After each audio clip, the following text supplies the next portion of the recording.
that's Ghana that you will just get to in one day. So we have serious, if AfCFTA must benefit from it, then we need to solve our logistics issues. And that's why this topic is taking the center stage today. We must also look into issues surrounding high percentage of missed supply deadlines. Because when you can't get your things there, you will miss that supply deadline. Rates of orders that arrive damaged, frequency of wrong orders received, out of stock items, which affect customers' confidence as a result of the length of time it takes for the goods to be transported. These and many more should be the focus of our interactions today. Ladies and gentlemen, we have lined up renowned speakers who will share their wealth of knowledge and experience, and I therefore encourage all participants to take advantage of this event as strategies to enhance the performance of logistics towards successful implementation of AfCFTA unfolds. Let me profoundly thank members of the export group who supported this event with cash donations and products. May God increase you all on every side. Amen. My sincere thanks also to our past chairman, two past chairman of the group, Mr. Bamidele Ayemibo. I must do this because if I don't do it, I will be unfair.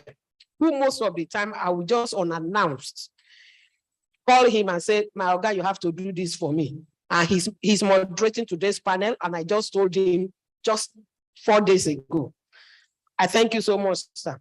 Most times I tell him, you don't have a choice. And he has never argued or said no. So thank you so much, sir. I appreciate you. To the members of the group, most especially the supportive ones, you are all simply the best. Thank you so much, ladies and gentlemen. Thank you all for listening and have a wonderful time. Thank you.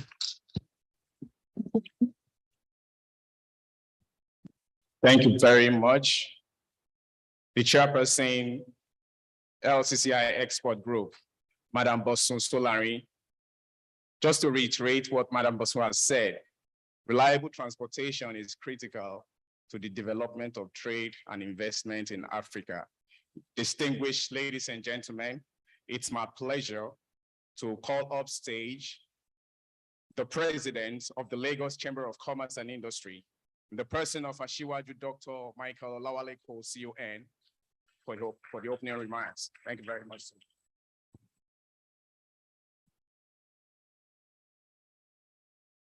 Please allow me to recognize our Deputy President of the Lagos Chamber of Commerce and Industry. He was referred to as a pastor.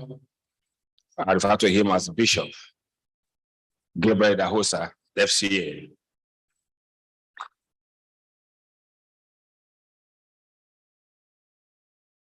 I also acknowledge Mr. Francis Anatogo, Secretary, National Action Committee on AfCFTA.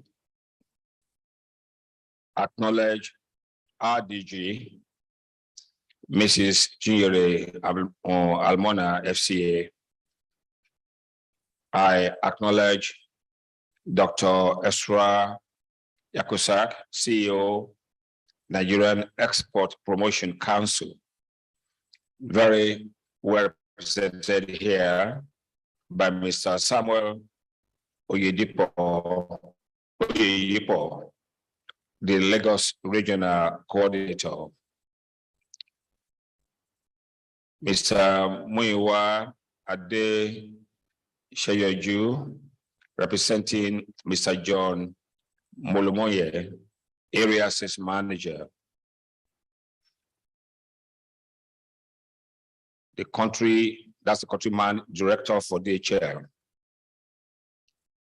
I acknowledge Mr. Nohuesu Yenukume Abiodun. I also recognize the CEO of Brebio Investment Limited and Chairman, SCCI's Freight Forwarders Group, Mrs. Bosun Solari. Please pardon me if I've not recognized you. That's the list I have for now. very distinguished ladies and gentlemen. We're quite happy here again to be at this annual Expo Symposium for the current year. I have the honor and privilege to serve as your chief host and give these opening remarks at this symposium of today. The importance of exports to the business community and to our economy can never be overemphasized.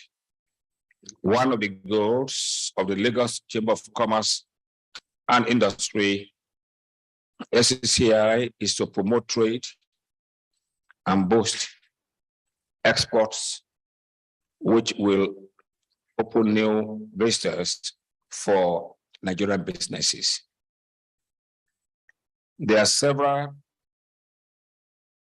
programs and opportunities at both regional, continental, and international levels that exporters can explore for their advantage.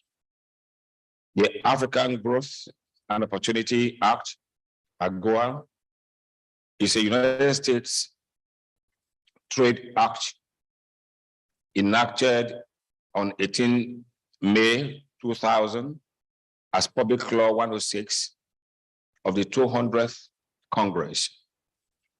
AGOA has since been renewed to the year 2025. The legislation of significance was to enhance market access to the US for qualifying sub-Saharan African countries. We have the ECOWAS Trade Liberalization Scheme, ETLS, a trade instrument designed by the Economic Community of West Africa States, ECOWAS. That scheme offers unhindered market access to the 15 member countries and promotes economic relations within that sub-region of Africa. Launched also in 2020 is the African Continental Free Trade Area, AfCFTA. That agreement, a flagship project of the African Union's Agenda 2063, a blueprint for attaining inclusive and sustainable development across the African continent over the next 4 decades. It aims to boost intra-African trade by providing a comprehensive and mutually beneficial trade agreement among the member states, covering trade in goods and services, investment, intellectual property rights, and competition policy. The Pan-African Payments and Settlement System, PAPSS, is a centralized payment and settlement infrastructure for intra-African trade and commerce payments. This project, which is being developed in collaboration with the African Export-Import Bank, AfroExim, will facilitate payments as well as formalize some of the unrecorded trade due to prevalence of informal cross-border trade all over Africa. Export of primary products to the global community without value addition through processing will not generate the desired amount of foreign exchange. Nigeria's non-oil export sector is dominated by raw material and primary products, such as cocoa, cashew, and leather exports over the years. we could generate more foreign exchange earnings in these primary products if they are processed into finished goods for the international markets. The potentials of non-oil exports are largely untapped due to overdependence on crude oil exports. According to the International Logistics Performance Index, the last published by the World Bank Group in 2018, Nigeria was ranked as 113 out of 140 countries assessed by that group. This shows Nigeria has a long way to go as its performance in different aspects of logistics is just above average, to put it the simplest way, or the best way possible. With the AfCFTA on board and the significant opportunities it presents for various sectors, especially for SMEs, it is paramount that the nation revitalize its logistics sector, which can be a huge impediment or enabler to trade in order to maximize the benefits, the trade deal. Logically, there are challenges of logistics.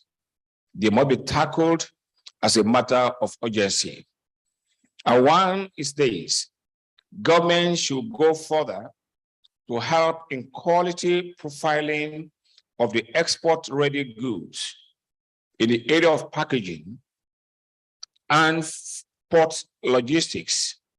Several exporters or potential exporters are not able to pull through the procedures to exporting from Nigeria.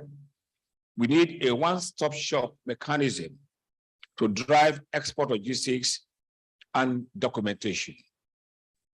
2, the regulatory agencies must strengthen the means of communication to close the information gap between the agencies and players, to also be incorporated in the communication and strategy mechanism for feedback and continuous interactions. The existing feedback platforms are not as responsive as required. 3, we need to promote digitalization and automation of processes and procedures to reduce the level of manual and paperwork. Technology should be embedded across the entire export activity, chains of operation. Also, there's a need to improve on the export of other products beyond agricultural products. We should also look at textiles, solid minerals, creative arts, and all others that could be useful for this purpose. On exploiting or exploring the opportunities of the AfCFTA, 1, we must create more awareness of this program. 2, we must build capacity of the public sector through regulations like the Nigerian Customs Service, the Federal Ministry of Finance and National Planning, the Federal Ministry of Industry, Trade and Investment, Nigerian Export Promotion Council, the Nigerian Investment Promotion Commission, and the National Office for Trade Negotiations, and the AfCFTA country office on how to facilitate trade to take advantage of the AfCFTA. they should not only focus on their revenue generation or their mandate to raise revenue, but first to facilitate the trade that will bring in those revenues. Also, the government must continue to focus on empowering the non-oil sector of the economy to be more productive and competitive through special interventions in areas of financing and provision of infrastructure. The public-private partnership, PPP, that model can be explored for the provision of needed infrastructure.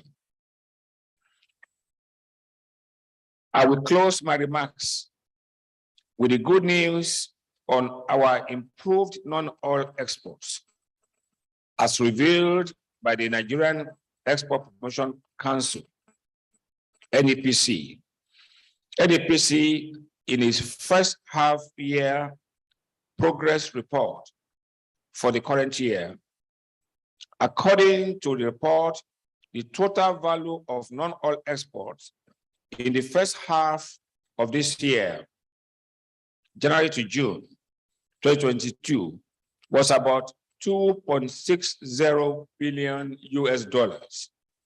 up by 62.37% from the respective $1.60 billion and $981,000.44 recorded in the first quarter, in the first half of the year 2021 and 2020.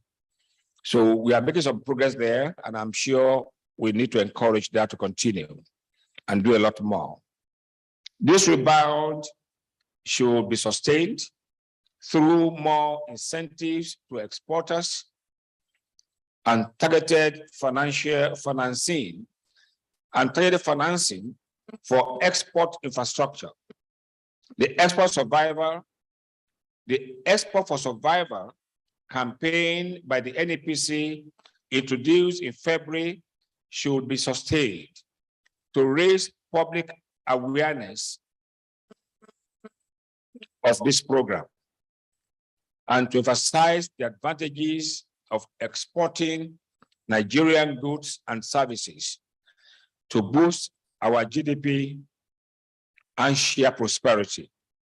Not only our GDP, it also grow our foreign exchange, which we need very much at a time like this. I wish to thank you all for being here to support us on this symposium today. And we look forward into the years with more emphasis on the export sector of our economy. Thank you very much, and God bless.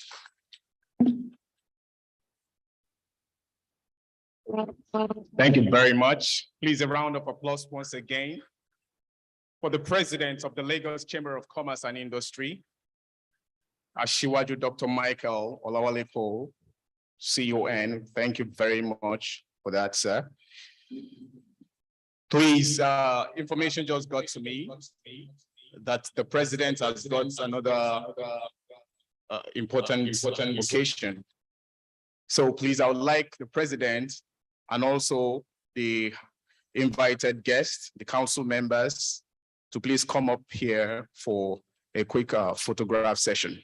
Thank you very much. Yep, please, the President. Yeah, up here. Yes.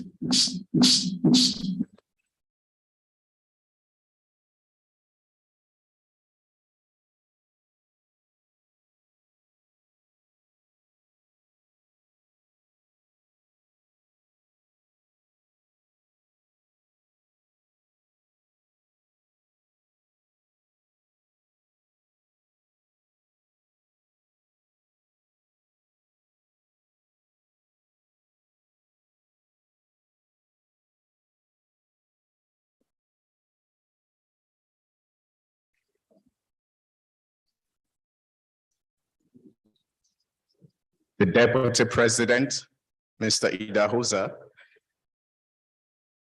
beside the President.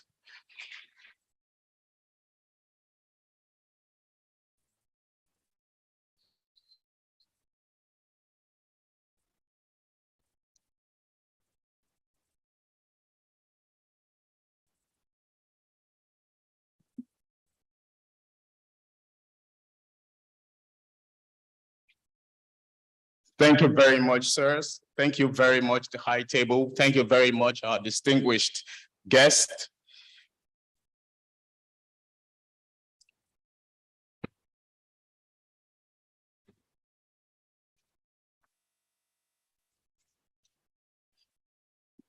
Ladies and gentlemen, ladies and gentlemen, ladies and gentlemen, ladies.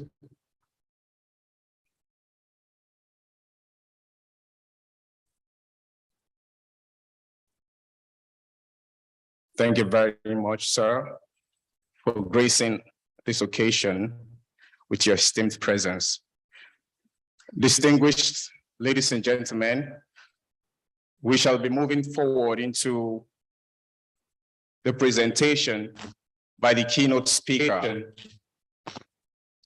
and the person of Mr. Francis Anatogo, Secretary, the National Action Committee on AfCFTA. Mr. Francis shall be discussing with us online. Are we set? Can you see my screen? Can you see my screen?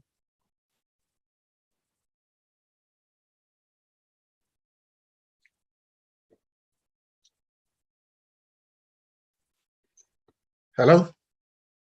Can you hear me? Hello?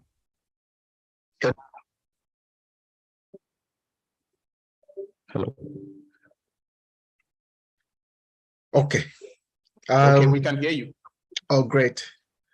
Are you? Okay.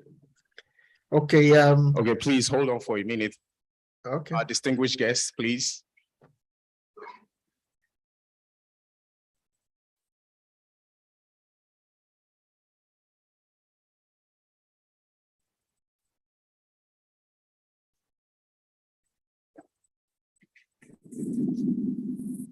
Hello? Hello?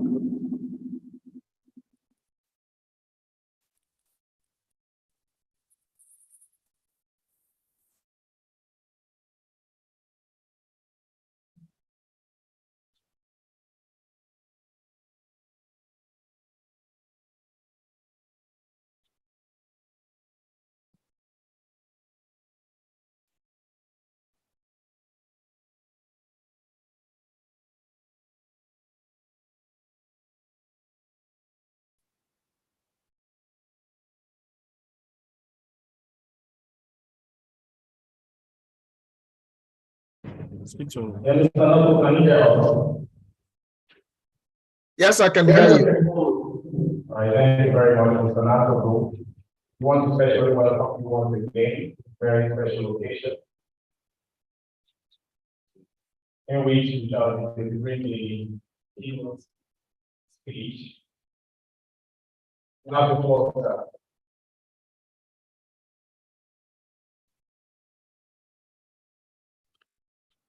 Do I proceed?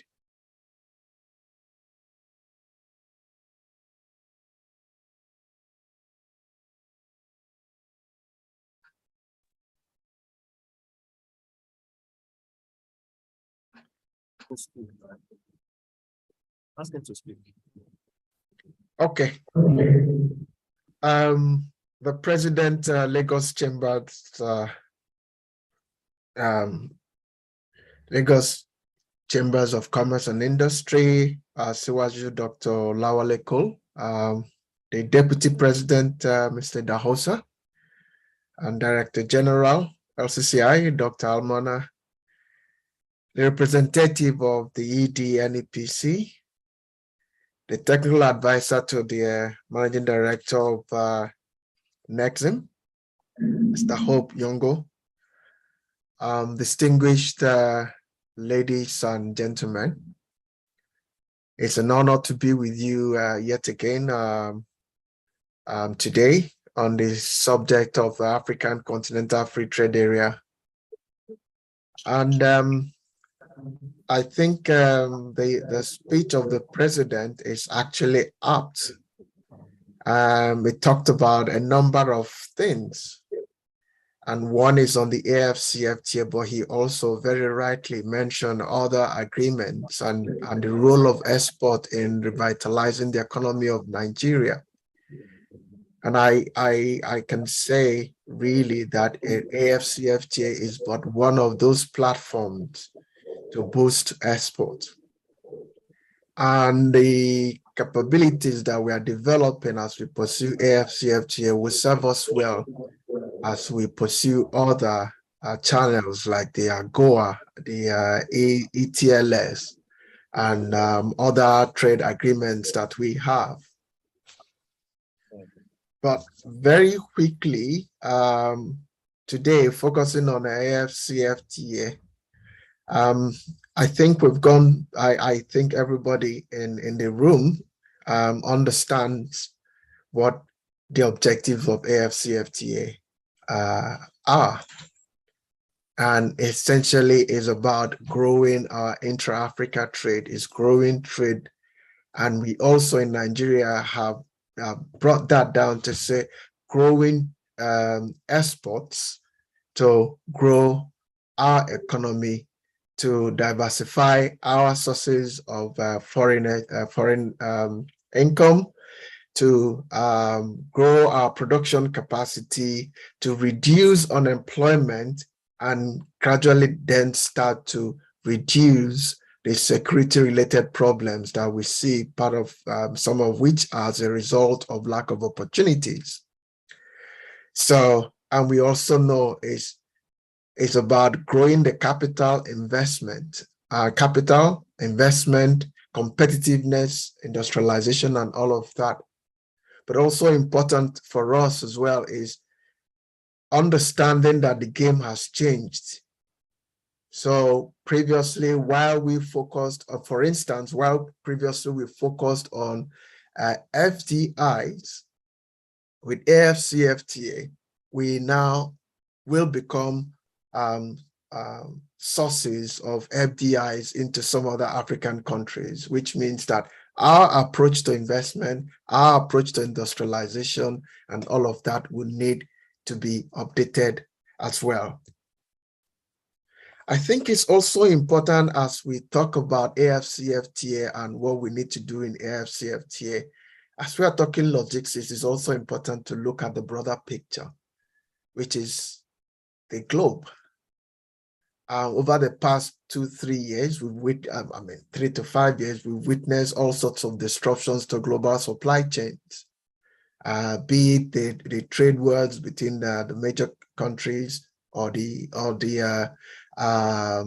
COVID-19 pandemic, or recently the Russian-Ukraine war, and all the resultant changes in views to globalization and others, but also understanding that if it is not one thing today, it's going to be another, and all these things lead to disruption. And one is prepare for the disruptions, learn from what has happened and prepare for disruptions that will happen again, but also see some of these disruptions as potential opportunities. Because then, in the spirit of AfCFTA and taking the COVID pandemic, for example, preparing and having a robust logistics infrastructure means that we can move things around in Africa, even as we try to look for alternative supplies from the rest of the world. The disruptions means that companies are now trying to diversify their sources of supply, and Africa presents opportunity, not just for Africa, but also to the rest of the globe. So even as we're talking logistics, even as we're making the business case is not just Nigeria, it's not just Africa, but globally. So additional reason to take this very seriously. But the topic today and the focus is the AfCFTA. We know what we want to achieve. The question is, how are we then going about trying to realize what needs to be done? And the National Action Committee, we have, first of all, defined our mission, our vision and mission for the AfCFTA, which is a mission to take 10% of Africa's imports from the world. So move now to provide the products and services from Nigeria that are currently being supplied by other countries outside Africa. But we also understand that for us to do that, we now need to focus on growing value chains, both in products, but also in services. Like the president mentioned, export has grown almost double in the past 1 year. And that is very good news.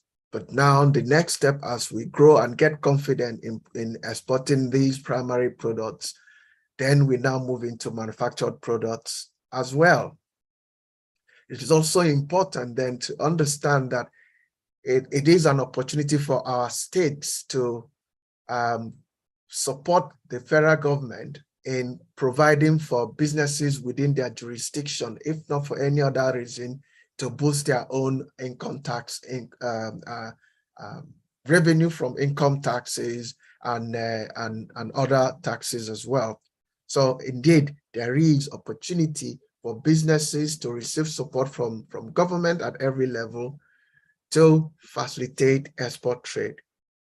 The other areas that we must pay attention to include trade facilitation, policies, and infrastructure, finance, trade information, market integration, factor market integration. So free movement of people, recognition of certificates, and so on. And lastly, institutional coordination, which is just not about government, but also between government and private sector. And a good example of that is the one-stop shop that he mentioned. So all these are in alignment with the way that we are approaching the implementation of the AfCFTA. The other thing that we've also done is then try to phase what needs to be done, recognizing that the journey, AfCFTA journey, is a journey that will last 10, 15, 20 years if we glean from the experience of the EU. And what we are focusing in 2021-22 are essentially understanding where the opportunities are. And we have already identified areas where there are areas that are priorities for AfCFTA in terms of products and services. We've also been able to dimension them into arrowheads that we can focus on the short term, high potential, and frontiers that we can focus on the medium to long term. As we also know, 7 countries have started, will be piloting the AfCFTA trade. That does not mean that other countries will not join. We are all getting ready to join. And one of the key elements of that we're trying to get in place for us to be able to join is the preferential trade process, which is what are the steps that you need to take to be able to trade under AfCFTA. And Nigerian Customs, which is Nigeria's designated competent authority, has developed this procedure and is being reviewed with the stakeholders with a view to adopting it and publishing it for businesses to start to use. We've also initiated a project to look at our regulations and laws related to AfCFTA and see what are the places where we need updates to ensure that we comply with the provisions of the agreement, but also the bottlenecks that are there in export trade that we recognize them, capture them, and take steps to remedy them. Training stakeholders and building capacity. So it's another critical area. So as we get the preferential trade process sorted and all the other requirements for trade, we will train stakeholders on what needs to be done. We have also defined our first version of our monitoring and evaluation framework, because we understand that what gets measured gets done. And what you're seeing as this roadmap is a prioritized list of a much wider, much detailed list of interventions. Another key area that we're focusing on is what we call the SME Aggregation and Export Facilitation Program. And this is a project that we are already working with LCCI in the context of onboarding SMEs onto e-commerce platforms. So we're working with the e-commerce group of LCCI to start to identify SMEs that can put their products on e-commerce platforms, starting with Jumia and expanding to others, so that they can start to learn how to make their products visible. Beyond that, and part of what we need to do is, based on the opportunities we see from liberalization, inviting businesses to say, here are the opportunities that you have in AfCFTA in country A, B, or C, and handhold them, working very, very closely with chambers of commerce, LCCI, but other chambers of commerce, to actually take these companies to take advantage of these opportunities. The AfCFTA administration implementation architecture from the steering committee that we have to a one-stop shop and others is another key element that we must get right. Beyond that, we also have identified a number of other areas which are pretty much taking steps, detailed steps, to work towards growing the capacity, the production capacity, facilitating trade, and all of that. And some of these you can see, but these are all backed up by specific initiatives that we now need to take on in 2023 and beyond. But ultimately, our hope is that by 2025, we should be looking at tens of billions of exports under AfCFTA program. Yes, Mr. Francis, sorry to cut you. Please, would like to let you know that we have 3 extra minutes. Of course, we will have more to say during the final discussion. Please, can you kindly round up in like 2 minutes? Thank you. Okay, so to round up in 2 minutes is to say, as we are looking at logistics, it's important to think about how this works under trade and services. So first is growing the volume of transactions within the country, but also supporting businesses to go into Africa in terms of services. The third thing is establishing subsidiaries in the rest of Africa. So all these, and this means working with either acquiring new businesses in the rest of Africa or establishing partnerships and so on. But the fourth part is also then attracting global investments. Right. These are all the things that we need to do to be able to take advantage of the AfCFTA to the best that we can. I think the last point would be that the list, you all may have known about the e-tariff book, which has been launched under AfCFTA.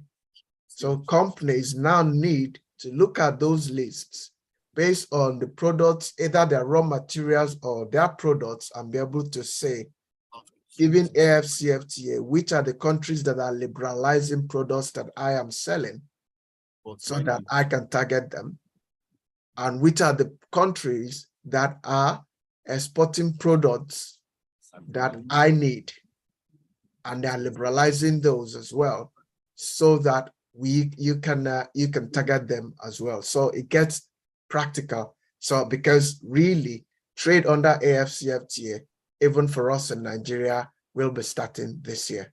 Thank you very much.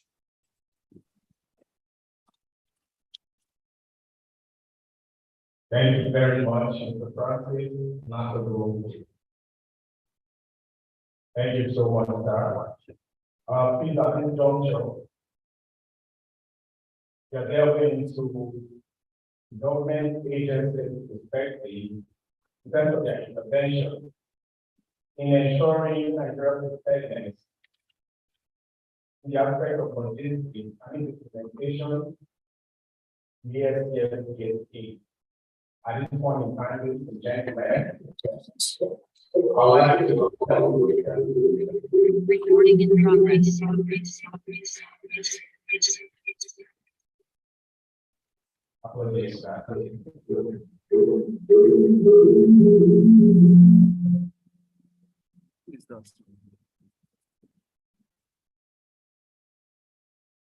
Distinguished ladies and gentlemen, it's my pleasure to call on stage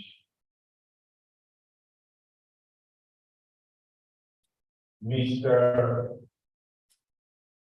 Samuel Oyeyefo, Regional Coordinator, Southwest Nigeria Export Promotion Council. Mr. Samuel Oyeyefo, representing Dr. Israel Sa, EDCO Nigeria Export Promotion Council. Thank you very much, sir. Take a round of applause.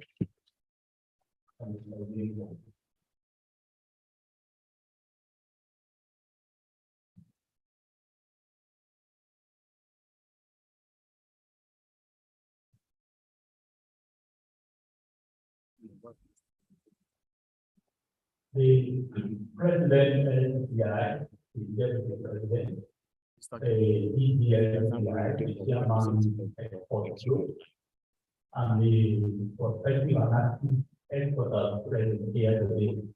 Let me express appreciation to the AfCFTA for inviting me to be part of this program. Let me also apologize for the absence of the director of the General Council. I thank you for getting the direction.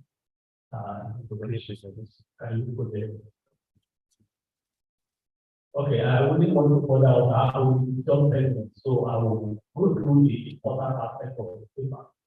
We go to overview of PNC.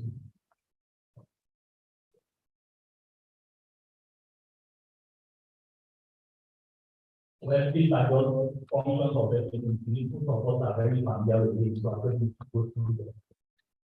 Yes, overview of AfCFTA, the African Continental Free Trade, the strategic framework for the delivery of Africa's goals for inclusive and sustainable economic development. To create a right market for goods and services, contribute to movement of capital, and participate investment in the region in order to achieve. This paper basically very long is divided into 4 areas. One, we look at constraints. These constraints affect the ISS, for example, their ability to participate in the government. Then, what is the government doing to mitigate this constraint? We will quickly look at that. In terms of any, because I believe at this stage, we have had several seminars to deal with issues of AfCFTA, which is something that we should be speaking specifically about what are the roles or the activities of each government agency to tackle this constraint, so that our MSMEs can be there. What are they in terms of market perspective? What are they to train our exporters so that they can be aware of their responsibility to give them to give by another. Anybody can say, what recommendations we make for the government? They can look at those issues that will not enable our exporters to participate in AfCFTA, whether that companies are already on ground. the list of Nigerian export optimal evaluation of that market is the expansion of export market for it's a function of many factors. But most significant of them, which is the capacity to supply export market, in spite of strategies in place, are being aimed at making trade policy more beneficial. Not really what supply has not been very responsible due to effective constraints. And let's say limited credit ability, limited social and food infrastructure reform, limited transport infrastructure, that is the export market knowledge, poor infrastructure, unstable power, and whatsoever. When you look at this constraint, and then the export of the result is reduced capacity of our exporters to play their role. Obviously, the use of the capacity of Asia under if they are affected if those constraints are not working strategy where they perform come. And this is where I think at this level we should be giving some part, specific part of responsibility to our agents to have those of constraints so that we can practically see our products. What are we trying to say here? What should we be looking at in the region? What do we look for? Nigerian preparedness, the role of government, increase the informal sector and integrate the informal sector and integrate them with the informal sector. Promote increased local value addition and beneficiation to increase share of manufacturing in total export. In generally vibrant industrial sector that respond to the rigors of individual and individual market force. These are the kind of things we expect the government to do to enable our NHS to be at the market. Implement comprehensive tax reform in order to eliminate multiple taxation and remove barriers to the growth of the social sector. Eliminate the tax on goods on transit to reduce cost of production and price on competitive of goods the time for export. Some of these countries, the government can critically look at one after another and remove it. Our exporters will have enough capacity to compete with other countries because all of production is very drastic. Implement then we are looking at NDC. NDC is the federal government agency. What are we doing? Apart from speaking about benefits of AfCFTA, what are we doing to ensure that those constraints are not obligated therefore? The domestic export warehouse is proposed one-stop facility terminal for storage of products, packaging and delivery, the shipment, inspection and application of goods before transportation to the port. The president of AfCFTA mentioned something like this, where specifically mentioned that if there are facilities where people are paid at carry out control, obligation, packaging, transportation, reduce cost of production. That is why anything work on this project is other government and transport transport and therefore pricing for an all of them are involved in the project. And everything to have specific dedicated for where things can be brought together, all the elements come carried out. Communication and whatever is required, that from there, the container is almost ready to get all coming at the purpose of export. So this will reduce the cost of productivity and the problem associated with time and amount of supply. Essentially, domestic export warehouse is structured to assist exporters conduct their export operation. In terms of packaging, labeling, different inspection and communication of goods. Yes, these are also specific interventions being carried out by many to ensure that our exporters have adequate knowledge of what operational and market is. NPC is currently open African Bank and IT, whereby we have plenty of other that have benefited from developing your African market for while an benefited from African trade call and then benefited from the market aspect of the market. All these are ready to enable agriculture be aware of the quality requirements in the export market that they can offer their products to meet those standards. We have represent a major opportunity for the Ghana. We ask people to develop standard requirements for their country. However, international transition remains important for African market, especially in major economies such as South Africa and India. So in the light of this, we don't give MSMEs who might not have practice of higher and provided from sponsorship and assistance MSMEs. Recently, that's about the last 2 years, the council has assisted about 1 company for various applications, some AfCFTA and everything.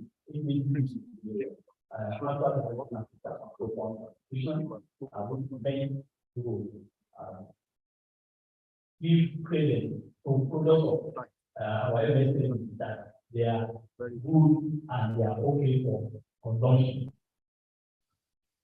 The area of market on Monday, the 3rd March 2020, this year, there is a collaboration with the private sector operator open first Nigeria export trade in Egypt, Cairo, and the purpose of that is to do something like what we have China out in Nigeria, whereby they can go there, different products, and they cook another from there, and then you can be sure that the product will get to come. So the idea is to expose Nigerian products to the outside market, for example, the North African market, through the EU form. Then on 10th June this year, also that of Togo in Nigeria was open. And 2nd August this year, just a week ago, that of Kenya, Nairobi was also open. It was the private sector to enable them to play their products for that market so that people can see their products, and from there, discuss with those who are operating that environment, try to see their order and then do so. Role of the logistics, the process of planning, implementing and controlling the efficient flow in storage of goods and services for the point of origin to consumption. Logistics planning is depend on customer requirements, specification, quality, price, packaging, and the place of the all these will affect the kind of logistics and exporter.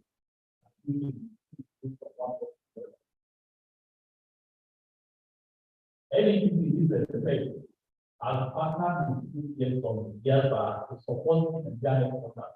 CPS is one of the world's leading commercial revenues provider, and Ghana is advised to feed the and do their service.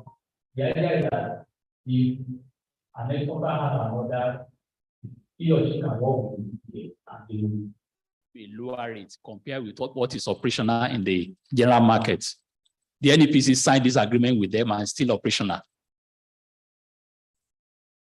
Transport options. This will be determined by the speed, the cost, the nature of commodity involved, the regulations guiding transport, capability, and also packaging.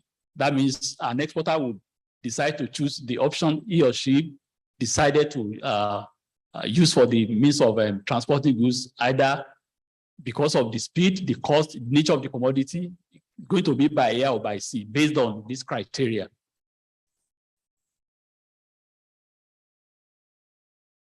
Yes, general recommendations. What can we recommend that will assist our exporters in terms of participating in NAFTA? First, we are looking at putting in place vessels to move cargoes within the AfCFTA countries in Africa. This is very, very important because in a situation where you have time constraints and you have to move goods from here, maybe to Ghana or to Cote d'Ivoire, It shouldn't be that the goods will have to, first of all, go to Europe and come back after 3 or 4 months. No, it should be in a situation whereby if you are moving goods from here to any African countries, within 3 days or 4 days or maximum for 1 week, that goods should get there, or else we will not be able to compete with other countries. Implementation of ECOWAS road transport scheme for passage of trucks. This is also very important for those who move their goods through trucks to the West African sub-region. Customs interconnectivity in Africa. This is also very important because whatever you are doing here, if you are going to be very effective in Africa, it must be communicated to other customs formations in African countries. Elimination of multiple charges and taxation along trading routes.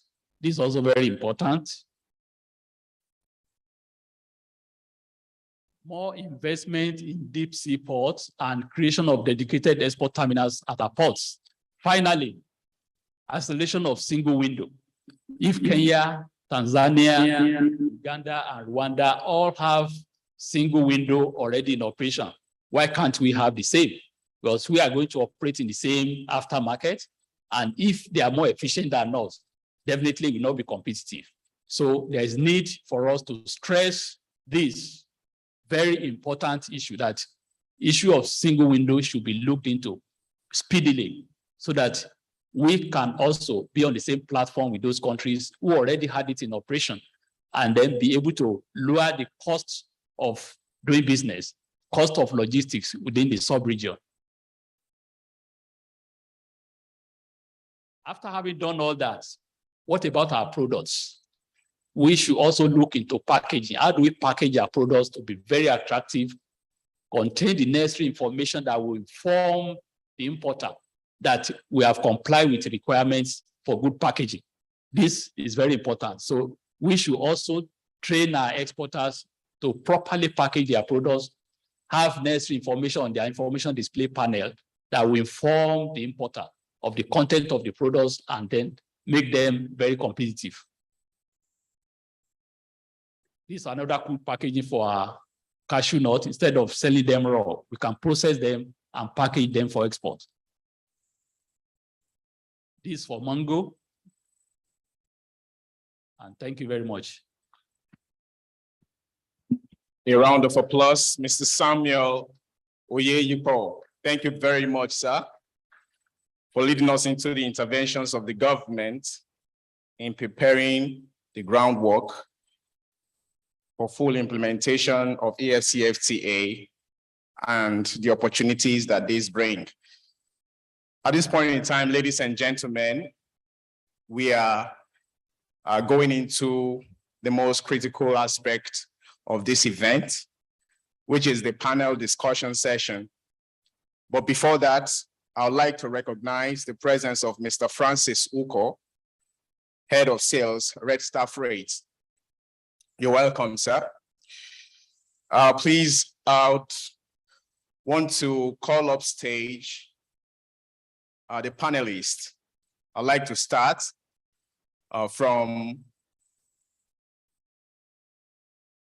okay, please, I just got informed right now that the moderator of the panel discussion session, Mr. Bamidele Ayemibo, will take over from here. Mr. Bamidele, you're welcome. Please, a round of applause for Mr. Bamidele. Thank you very much, sir.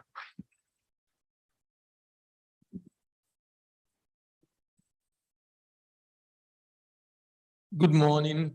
Is it afternoon? Okay, good morning, everyone. Good morning, everyone. Good morning. Right. Thank you very much for honoring the invitation for this program. Logistics is a very important aspect of trade, particularly as it relates to Africa, because of the challenges of moving goods within the African sub-region, West African sub-region, and Africa in general.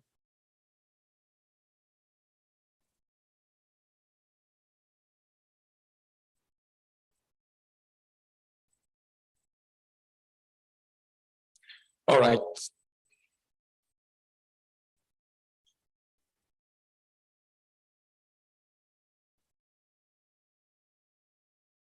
Okay, so while that is being sorted out, on my panel today, I have three online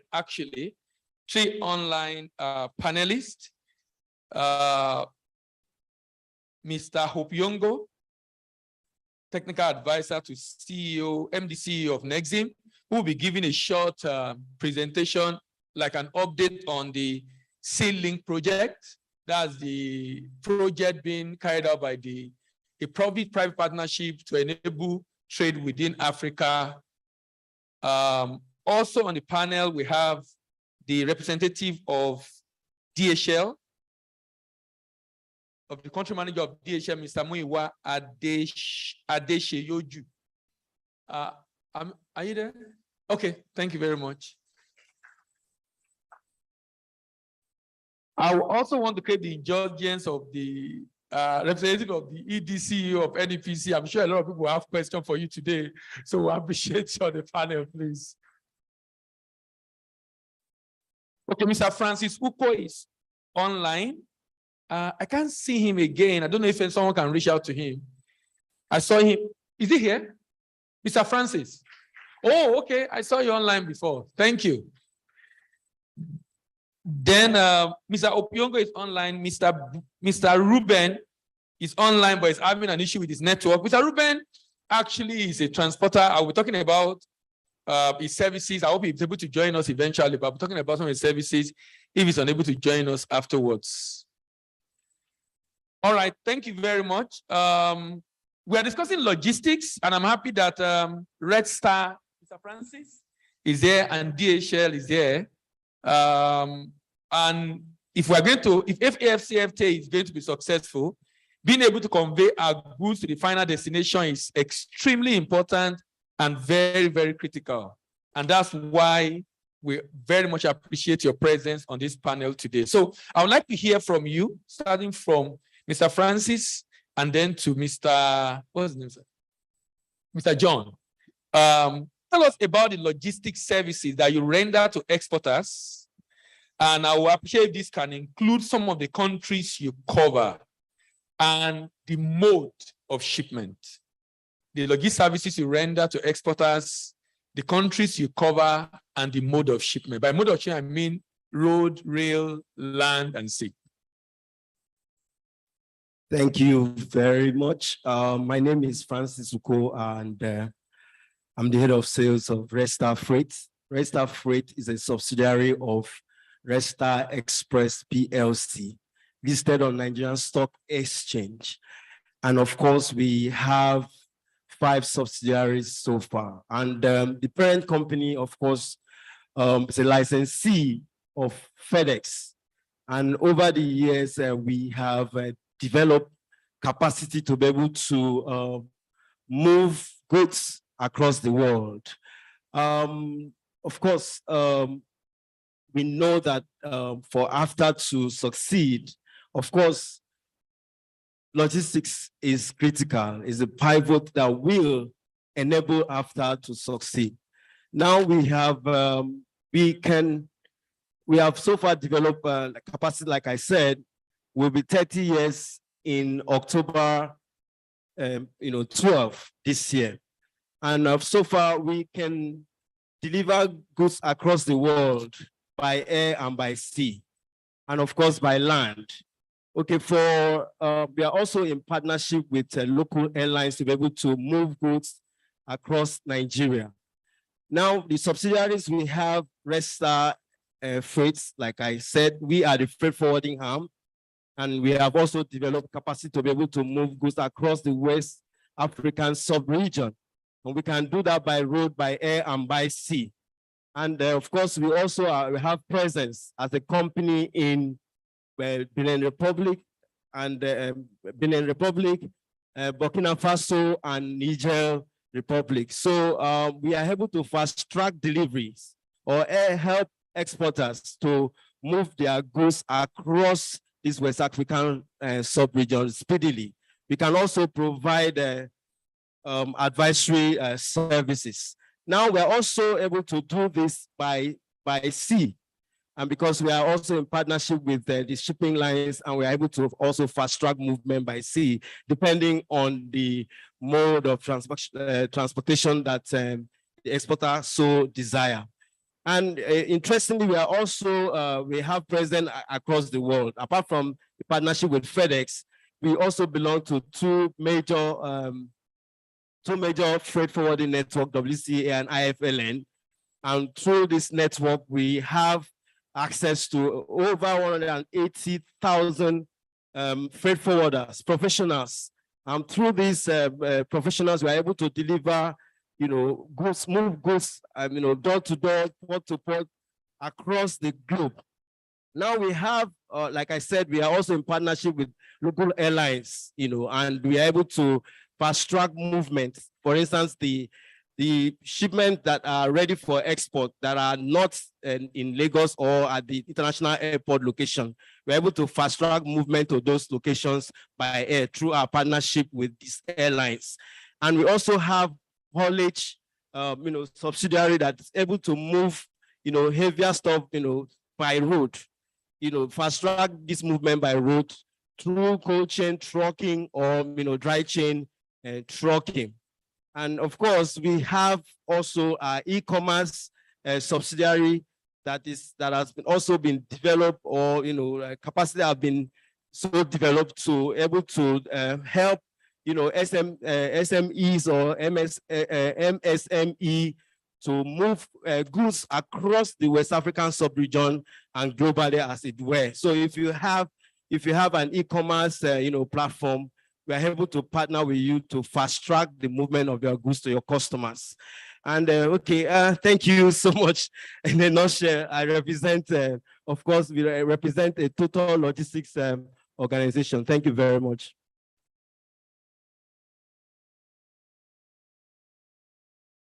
All right. Immediately, dear Chef finished speaking, we'll listen to Mr. Hope. Mr. Hope, kindly confirm if you are there. Mr. Hope?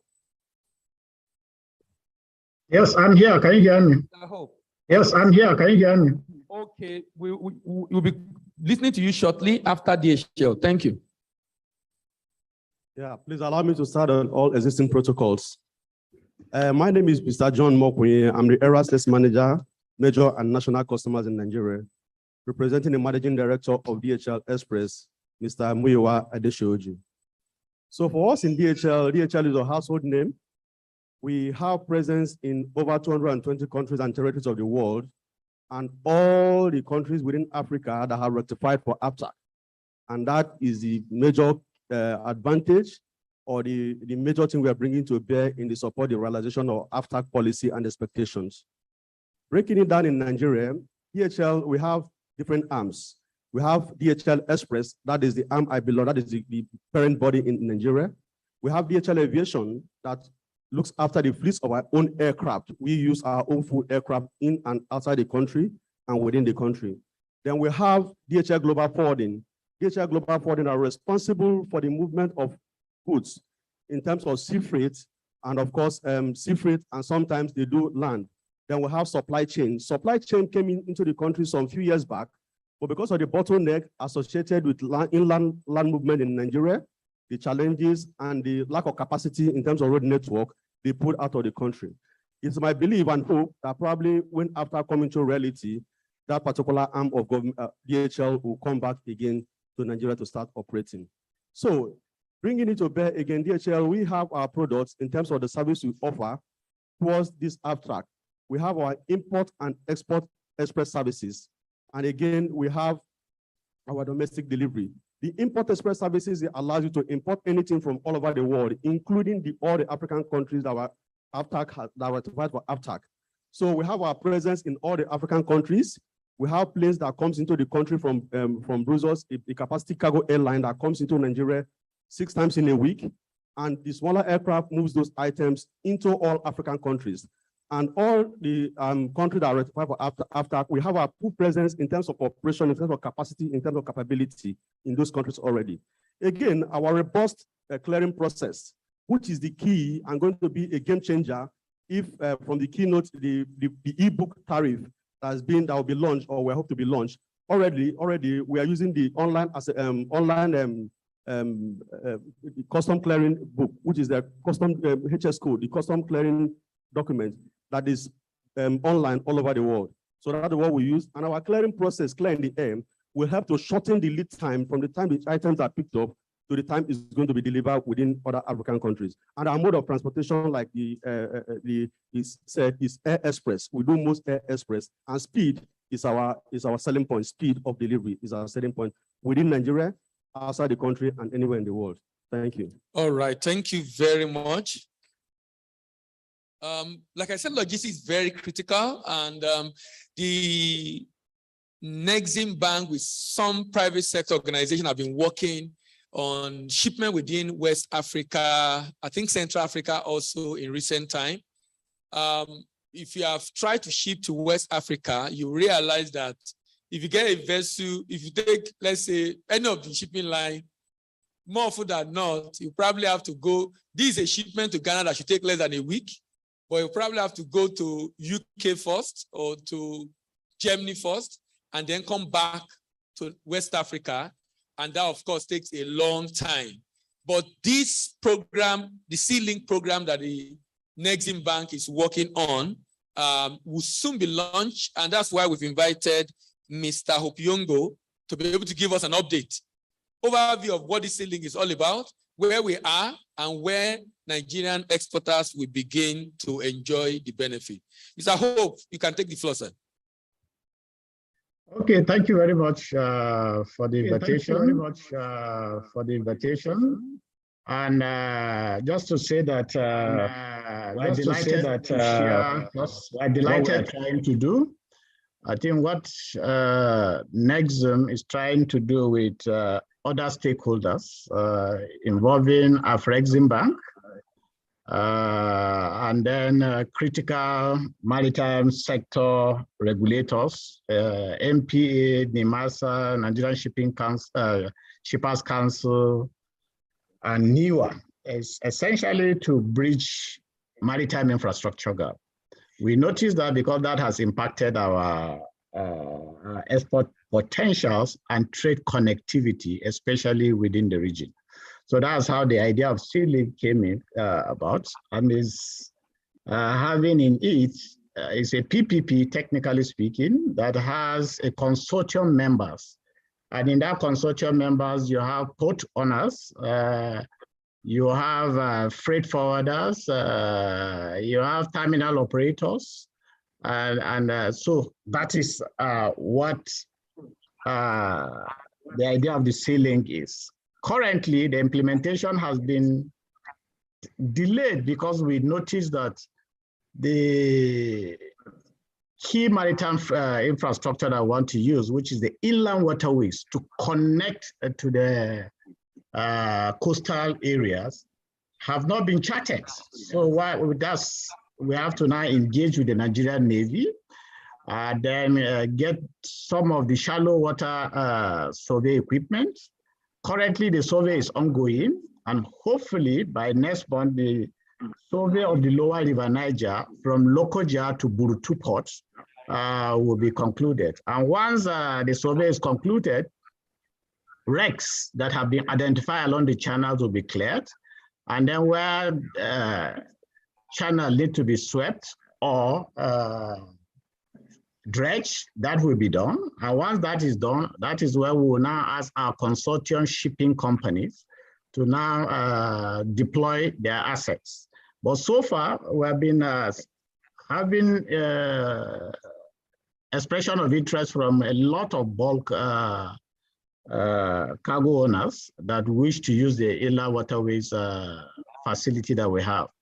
The government has successfully given part of the Ajakuta port that was built by the Julius Berger to C-Link. So the upgrade of that port is ongoing.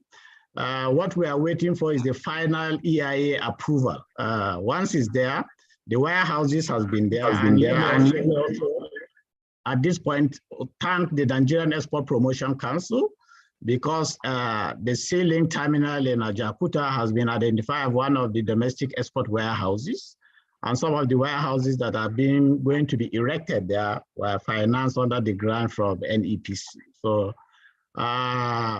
the warehouses that are there will have both the dry cargo, and we are also having a cold chain solution, because there's a cold chain facility there, and there will be a cold chain facility in Burutu.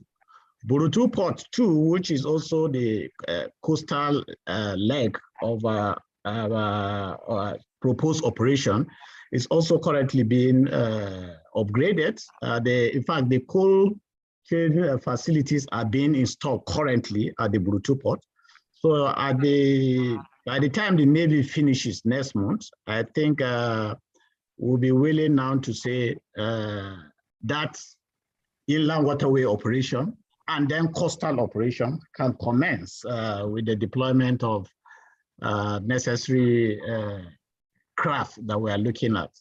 So as an update, I can tell you that once the Navy finish their job, and once we have an indication on how the channel will be improved for navigational safety, we will definitely going to now formally launch SeaLink. And let me also tell you that we have agreement with 3 shipyards that are going to help in the fleet expansion that we're working on.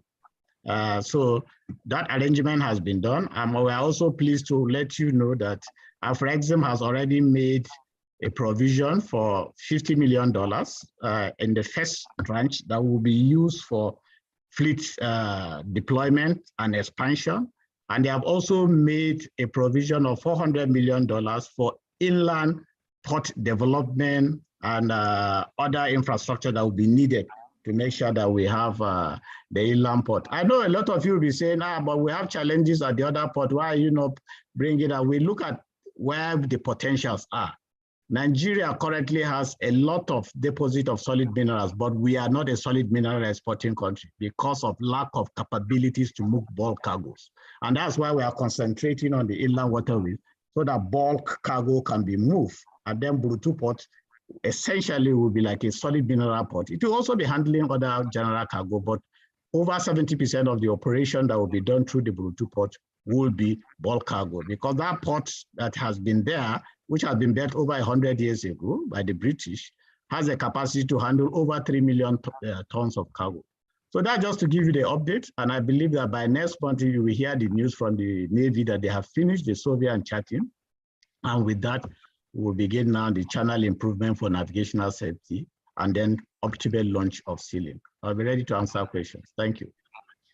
Thank you very much, sir. Mr. Hope, I would like to know, when do you think, in your estimation, this is not a commitment on your part, because just give us a fair idea of the estimation, like when do you think we should expect this SeaLink to eventually be launched? Later this year, early next year, what do you think, sir? No, we are looking at this year. In fact, right now, one of our consortium partners is already negotiating so that the branding of the vessels can start. And we are bullish in the context that October, November, we should launch, at least for the coastal operations. Yes, yes. Also, the inland waterway operations can only come after channel improvement has been done. Because like I said, the Navy has identified a lot of wrecks in the channel that need to be cleared. So you have to clear that wrecks. And then we have noticed that a lot of siltation on the channel. So there has to be some level of dredging before you deploy this thing. So, but for the coastal operation, we are working with one of our consortium partners that by October, November, they should launch. All right. Now, is it going to cover only West Africa and Central Africa, or you are extending to Southern Africa and probably East Africa? Yes, we've been having requests for the whole of Africa, even North Africa. So I think it will going to be a Pan-African thing in the context of AfCFTA. Okay. Okay, thank you very much. Let's dance together for Mr. Hope, please. In summary, for those of us that probably did not hear what he was saying because of this, the nature of the sound.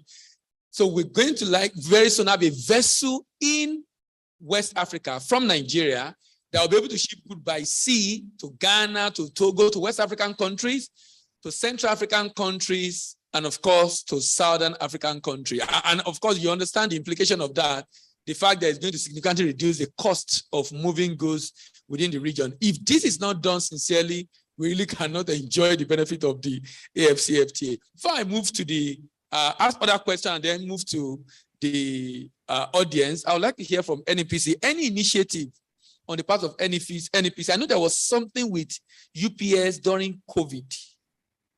I don't know if that's still on, but is there any initiative we should expect from NEPC in terms of action towards reduction of the cost of logistics or any partnership, sir?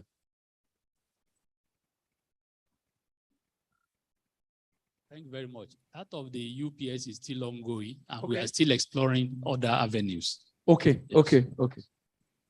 Okay, thank you very much. All right, before I ask other questions, let me see if there are questions from the, oh, fantastic. Okay, 1, 2, chairperson 3. Okay, 4. All right, any other? Okay, I'll come to you. But I want to hear from, when you also hear about DHL and FedEx, sincerely, and it's good you ask some of these questions. I've used both of them by air, and the rate is competitive, but that depends on the kind of product you are shipping. So I want us to ask questions, because sometimes you might think, oh, it's like you're sending a document or something to the US and you see what the cost is. But really, and the research is actually showing that for high value goods, perishable goods, if you can do shipment every week, and you have a buyer that can do shipment every week, you might be able to always compete with even sea shipment because of the time it takes for sea shipment to get to destination.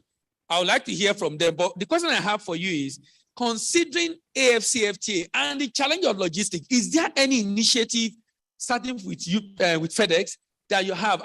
You've talked about general thing you do, but is there any initiative towards the AfCFTA in particular that you have for Nigerian exporters? Yes, Mr. Francis. Okay, yeah, for us as a total logistics company, what we try to do to help exporters basically is to create a forum where we will bring all exporters together.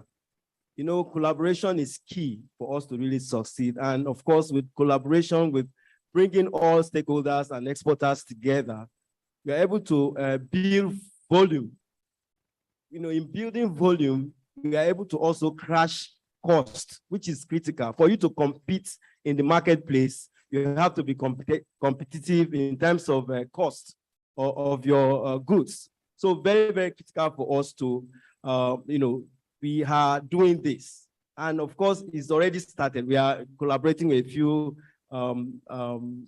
exporters. Sorry to cut you, if I get you right, because some of my question actually, you mean you encourage collaboration among exporters, like work, because one of the challenges is the cost, right? Yeah. So if I'm doing 1,000 kg, if I get X amount of cost per kg, if I'm doing 2,000, I'll get something a little bit less. Yes. So that means if I have many exporters together that I'm shipping, I can crash the price. Certainly. So do you have such initiative? Yes, that's what we are currently operating on, and we want more exporters to come on board. How can they come on board? Well, it's just we have all you need to contact us, and we'll put you through the process. That's all. Yeah. Okay. Thank you very much. Okay. Yeah, for all from DHL, we have always supported government initiative in any form. I recall when the paradigm shift for e-commerce started, we were at the forefront of sensitizing the Nigerian public the need for people to earn in foreign currency through e-commerce. A lot of families and teeming population of young Nigerians and young youth are doing very wonderful materials in terms of shoes, clothes, hair extensions, and the rest of them. We encourage them. We organized seminars then in various points in Nigeria, around the country, teaching them and taking them through on how to sell across border, because when you sell across border, you earn foreign currency. We were able to bring in fintech to ensure that they have their payment system. We brought in web developers into the seminar to speak to those people. At the end of the day, we shared our presentation slides for them to understand what it takes to be able to have a seamless movement of your goods from Nigeria to Europe without any issue. We talked about the proper good description. we educated them, most of them, on proper good valuation, because the value you declare for your item going to Europe and how you describe it matters a lot to ensure that it has a hitch-free process through custom processes. Again, we all recently know about what happened in EU in terms of the Brexit. We are at the forefront of Brexit. Without DHL in the world, I don't think Brexit will be a success all over the world. We are at the forefront and still driving it. We organize seminars for most of our customers. We visited some of them. We brought some organizations and institutions together to tell them about the expectations of Brexit, because you cannot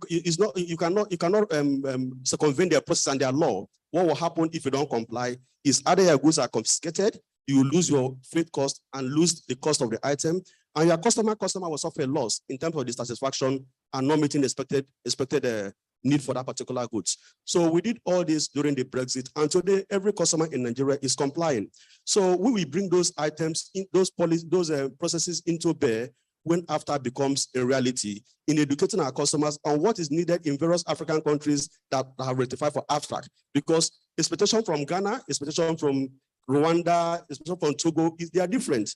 So because of our global reach and our presence, deep-rooted presence in those countries, we should be able to come out with a comprehensive list and expectations of these countries to ensure that I have a seamless transit time for your goods and services. Now, thank you. Now, your last statement was my next question.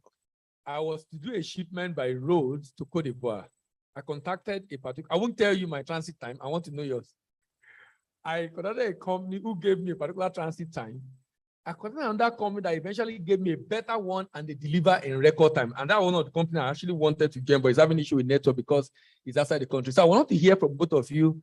So if I'm shipping from Nigeria, let's say Ghana, or let's say Cote d'Ivoire is farther than Ghana, Cote d'Ivoire by road, what is your transit time on the average?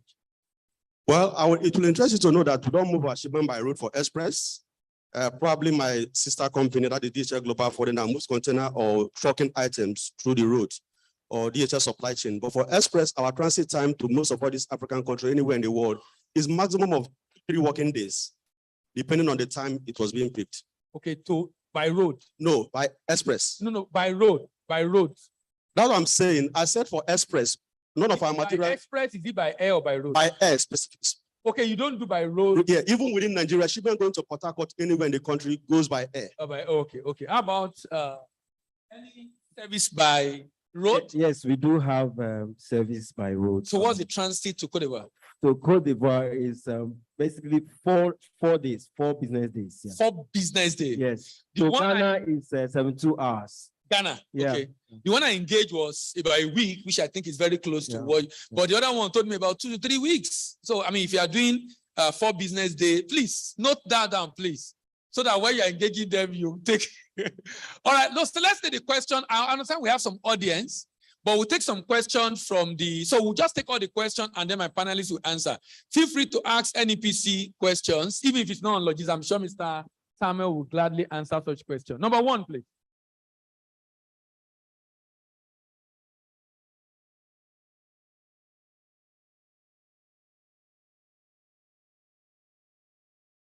Thank you very much, sir. My name is Alabi Oluwasegun. I'm a freight forwarder and a custom agent.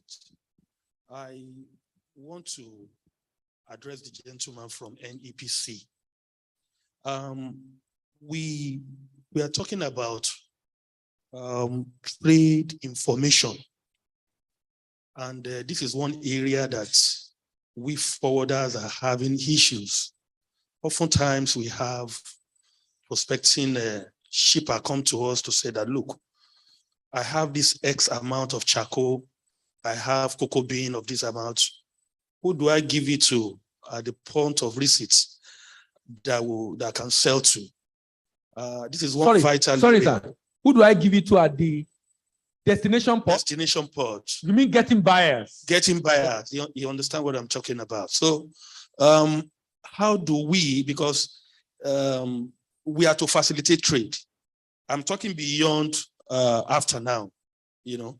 So that's number 1. Number 2 is in the area of.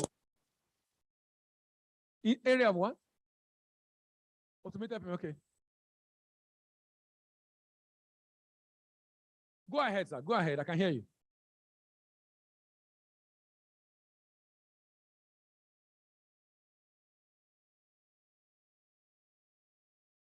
Are you talking about import or export? Export, okay.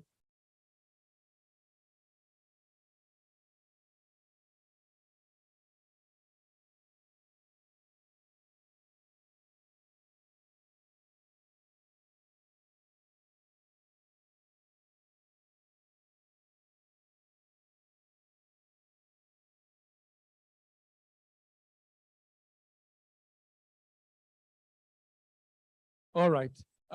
The second question you ask, you can sit down, sir. Second question you ask, I can answer that right away. You can Google this, Pan-African Payment and Settlement System. Pan-African Payment and Settlement System. It was launched early this year, and that's the platform developed by AfCFTA with AfCFTA Secretariat to effect payment in 2 minutes across Africa.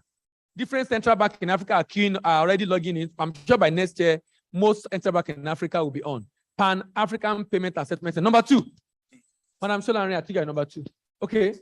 Yeah, I think you're number 2. Yes. Okay.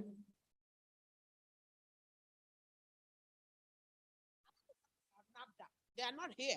Okay. But the truth is, I always talk about them. Because if we're going to trade, and the NAFDAC allows only 5 products to certify for people, then the fear for Nigerians that Nigeria will soon become a dumping ground may not be too far. Sorry, is this supposed to be higher or lower? It's supposed to be higher. Oh, okay. Because most of those things they are certifying, you know, when during COVID, that the vice president reduced the costs of registration, most people are registering almost the same products. So you find people doing either Gary, in fact, almost the same products. Now people have developed other products and they cannot register more. I attempted registering 2 others late last year and it was 90,000 per one. Oh, the discount only cover 5. 5 for micro. Okay, okay. And so if you must do another one, they say you must move to small. Meanwhile, by definition of SMIDAN, I mean, it's about your turnover, your number of staff, and whatever before you move to small. But that is not NAFDAC zone. So LCCI must be able to raise up an advocacy. I have been saying it. Must be able to raise up advocacy about this. That is for LCCI. And then for government's role, government should look also into it. They should not just be generating revenue. Can you be more specific now? Government, by government, you mean NEPC? Federal government. They must not just generate, like the president said, generate income for agencies, but they must look at the overall advantage of what each agency is doing, not revenue generation. FDA, HACCP, the register facility. Can't NAFDAC move to that area? But if they must now give numbers to each product, you can now just charge for just testing of those products. But register facility, those who have good facility that they can register. Then for NEPC, agreement with UPS, please let exporters, you will need to bring that up too. What is that agreement, the nitty-gritty? What does it cover? Is it, if I want to do 50 kg, for instance, can I get that rebate? Then for DHL, this seminar, you say you do seminars, and then you, sir, are those seminars still on or they were during COVID? Thank you. All right. Number 3.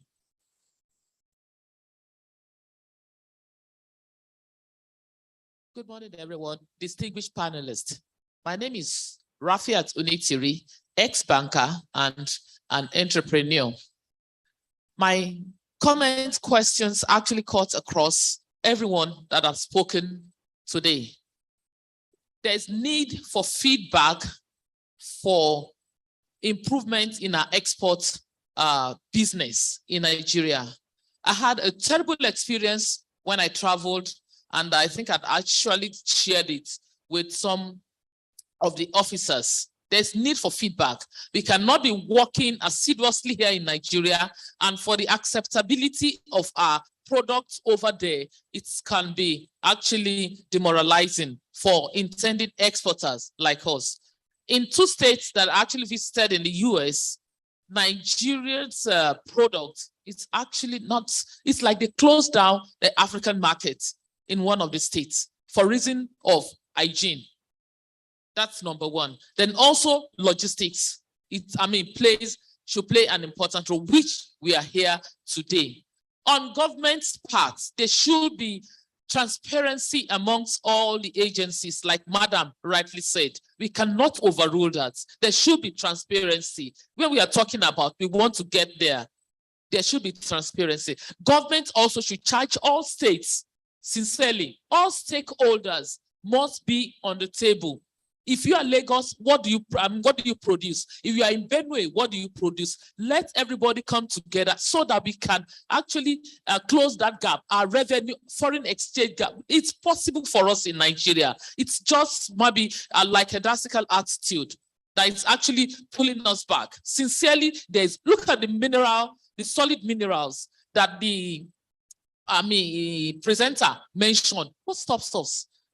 It's enough for us to close that gap. It's enough for us. Now let me go to the panelists. DHL, fine, you are a global household name in freight forwarding and what have you. You have actually presented very well.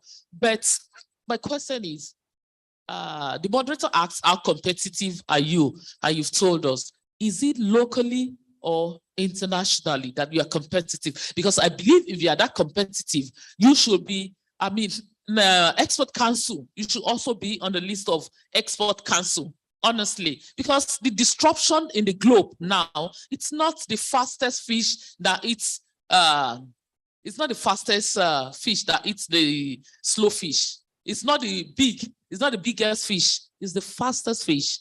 Red Star could come behind and become the fastest fish that eats the slow fish. You understand? Then also to Red Star, in your presentation, you have actually not mentioned to us the states that you have presence. We don't know. If I have states. Sorry, do you mean states locally in Nigeria? No, outside. Outside the country? Yes, outside the country. Okay. Yes. Outside the country that they've actually serviced. So we would like to know, so that in comparison, we want to know which company that we actually need to. And for NPC, why is it that it's only UPS that we have? We're talking about collaboration. We're talking about partnership. Collaboration is key and partnership is the word. Thank you. Thank you very much. Madam, sorry, before you sit down, which product, I didn't get that question you asked on quality to the US. Is it that you ship products that were rejected, or you're talking about rejection in general? What exactly was the issue with it? Thank you very much. Which product, were you the one that did the shipment? Sorry. I'm actually an intending exporter. Okay. I got to the US so desirous in, because I have friends over there who are down here in Nigeria and are local products that you can send over to us. Fine. I love doing my research. I can't just put money, you understand, and it goes down the drain. So it's like I want to visit the Nigerian markets over there. Number one state was in Maryland. You understand? We have, fair representation of Africans over there, Nigerians, so to speak. I got there, was like, I want to have no African markets. African markets over there were managed by Cameroonians, the only ones that are operational. Why? Especially all their products over there, Nina. Where is this coming from? I had to go to them. What is happening? My sister-in-law actually had to tap me. You know what? Don't worry. What the problem with Nigerian African markets over there, it's due to hygiene. Okay, that's what he said. Yes. That's what he said. Okay. Yes, okay. That hygiene is because of hygiene that they're closed down. You can imagine where a fish, you understand? A fish where you're having flies in it. Definitely, that's totally not acceptable. Okay, thank you very much. I just wanted to know, because I know a lot of Nigerians ship to the US, and usually it's a very, very big market. So, sorry. No, it's okay. It's okay, madam. Okay. For me to conclude that we need to work on it, it's feedback. Sincerely, we need to work on it. I got to Ohio, that's Cincinnati. African market again, what's happening? We need to work on that. Right. So I say, let me bring it back. All right. Okay.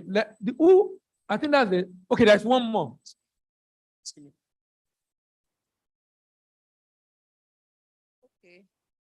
My name is Mrs. Chinwe. I'm the MD of Leloop Nigeria Limited. I'm an exporter and I'm also a manufacturer. I have about 2 questions. Okay. First of all, I have to commend the LCCI led by our able chairman, Mrs.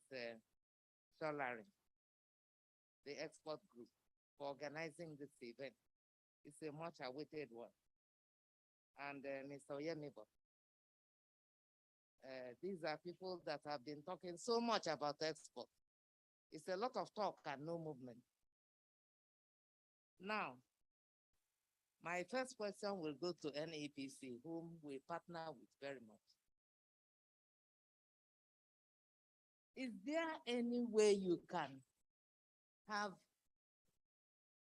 a seminar or an exhibition to know who is doing what and how ready are those products to go out of Nigeria before we start talking about AfCFTA and the logistics? Because right now, so many people claim that they are exporters, but their products are not ready for export. I think NEPC should look into that. I know they have a program called OSOP, One State, One Product. What has happened to it? Which state makes what? Charity begins at home. Let's get our acts together in Nigeria before we start talking about going outside. Because you cannot export what you don't have. We seriously need that audit. Who does what? Category by category. So that capacity building can take place in all those sectors. If you're a shoe manufacturer, what is the African standard for shoes? If you're a bag manufacturer, what are the standards? So that we get it. There is an organization called ASP for African Standards. How have we collaborated with them? Then I will go to NEPC again. You have export warehouses in Kenya, in Lome. Luckily, I was one of the products selected for the Lome. But that is not enough. What is the relationship between us and those manning that export warehouse? At what point do we know if a particular person is interested in that product that is lying on the shelf in the Nigerian export house? So can we have their numbers? Can we have a way of asking them to give us feedback on the products we are displaying in those countries? Or they are just there beautifying the shelves? Thirdly, I want to go to those logistics companies. I also run a logistics company. They talk so much and do so little. I'm sorry. Let me start with DHL. DHL came into a program organized by NEPC and promised heaven and earth. And when the going got tough, they couldn't deliver.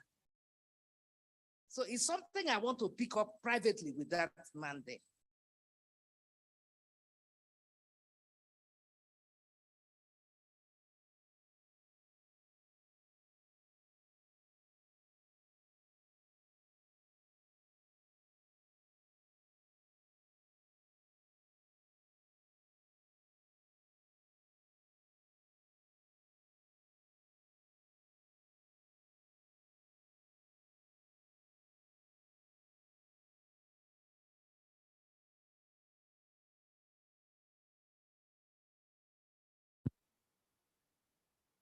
DHL was unable to tell the audience what are the cost implications of all these promises. I mean, you cannot come and market a product without telling me the cost, so that I will know whether I can patronize your service or not. UPS was specific, and that's why NEPC took to UPS. At least I've tried all of them. I've not tried Resta, but I've not even heard their name. So they are not even doing the marketing they're supposed to do. Thank you very much. Thank you very much, madam. Okay, so now let's hear. Give me 1 second. Give me 1 second. Sorry, ma, I can't fault your statement, although I was busy with the deputy president. However, they have not come here to market. In fact, I know what it took me to get DHL. I had to get DHL through their man in Kenya. So they are not, and then they had to ask, what are they? So they didn't ask us to come here. We like pleaded so that people can have a lot of information so that when they are going to sell, the people can make up their mind. But however, we all have different experiences. I use DHL through another agent, and most of my things, 2-3 days. In fact, Liverpool, they would deliver in 3 days. I haven't really had, the only time I had an experience, ugly experience, a punctured Gary. The agent and whatever, I insisted, they bought another one because their things come with insurance. They replaced it and they took it back free. So that I can say. So I just needed to say that. All right, let's hear from, and no, I'll come back to the questions. We have a few questions online, but let's hear from the panelists before we go back. I will go to NEPC. Someone, in addition to the other question you must have noted, someone was talking about how do we send our product to the export trade house? And I think that's also in line with what Madam Izinwa was asking. How does the trade house operate? Thank you very much, sir. You can use that mic. From the first question on market access, what we do in NEPC is that we subscribe to online market access and programs like the globalmarketonline.com and some others. And from there, if you are in contact with us and we know your product line, then we can assist by providing some access for your products. We also rely on our embassies to some extent. In the olden days, the NEPC has commercial desk located in about 5 different countries, but it was closed down for lack of funding. And now we have to depend on our embassy solely for market access. So another question is on agreement with UPS. I think it's a matter of maybe using UPS as pilot to know what they can do and how we can advise our exporters properly before opening up to other logistics companies. So I don't think there's any specific preference for that. Probably they even offered some maybe better options. That's why the APC took to them. Another question by great madam, an exporter also, Madam Leluc, wanting to know what we do in terms of finding out what the exporters are doing, their products line and their readiness for the market. I know that the NEPC, before we enlist a company for certification, either HACCP or FDA, there's what we call export readiness check.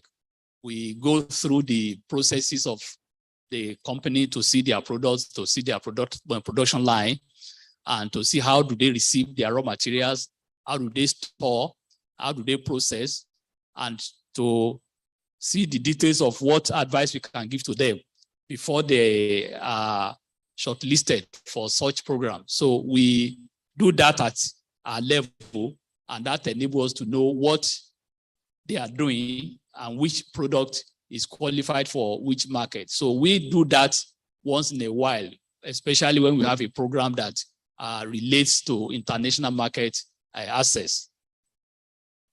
On domestic export warehouse, I think what Madam is asking for is a detailed operational guidelines on domestic export warehouse. We'll get that across to you I know that while you were there, I wasn't at the venue of the launching. No, the one he said was export traders, the one in Lome. Not the domestic. Oh, no, sorry. Domestic export traders in Lome. Yes. Exactly. I wasn't there, and I know that there will be some probably guidelines mentioned at that venue on the day of the launching. So if you need additional information, probably we can also obtain that for your use and for other people. But I know that since that place has been opened, it's for exporters, and once you have your products and it's pre-qualified, you can be allowed to have your product at that venue. So please, if there's any need for additional information, let us know, apart from probably what you have been briefed on what is required for your product to be accepted at that venue. We'll gladly supply that. Thank you. All right. Before you answer, AA man official. Can it be unmuted? Technical guy, please. AA man official. It's one of the attendees online that is raising up his hand, so we can take the question alongside with the one to be answered now. AA man official. AA man official, can you unmute yourself, please?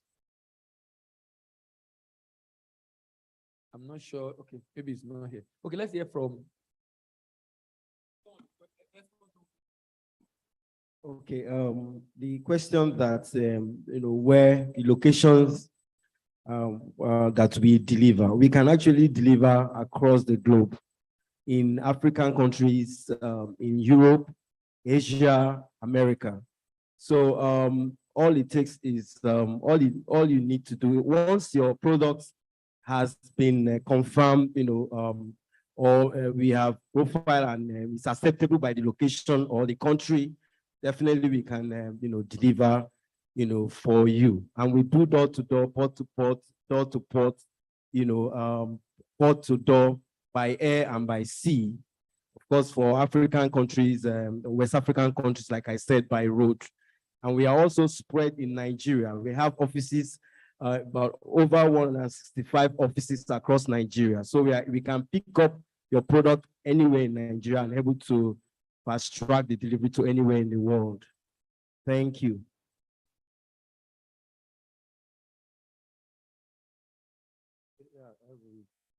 So I will start by talking about the quality of goods. I can feel the frustrations. The madam that spoke last talking about the warehouse somewhere in America.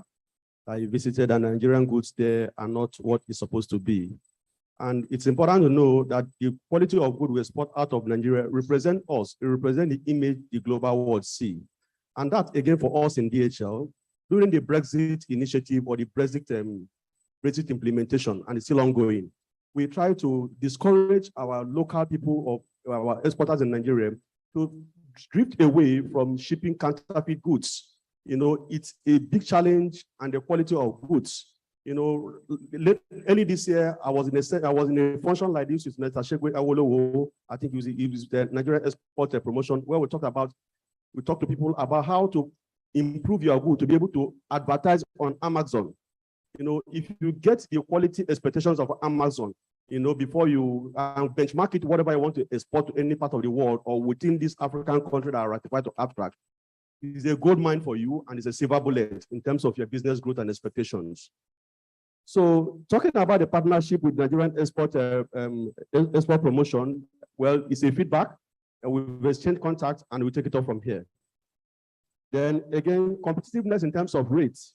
Like I said, I will attest and I align with the keynote speaker that spoke about the revenue generation, increase in the revenue generation as it relates to non-oil revenue for the past 2 or 3 years in the country.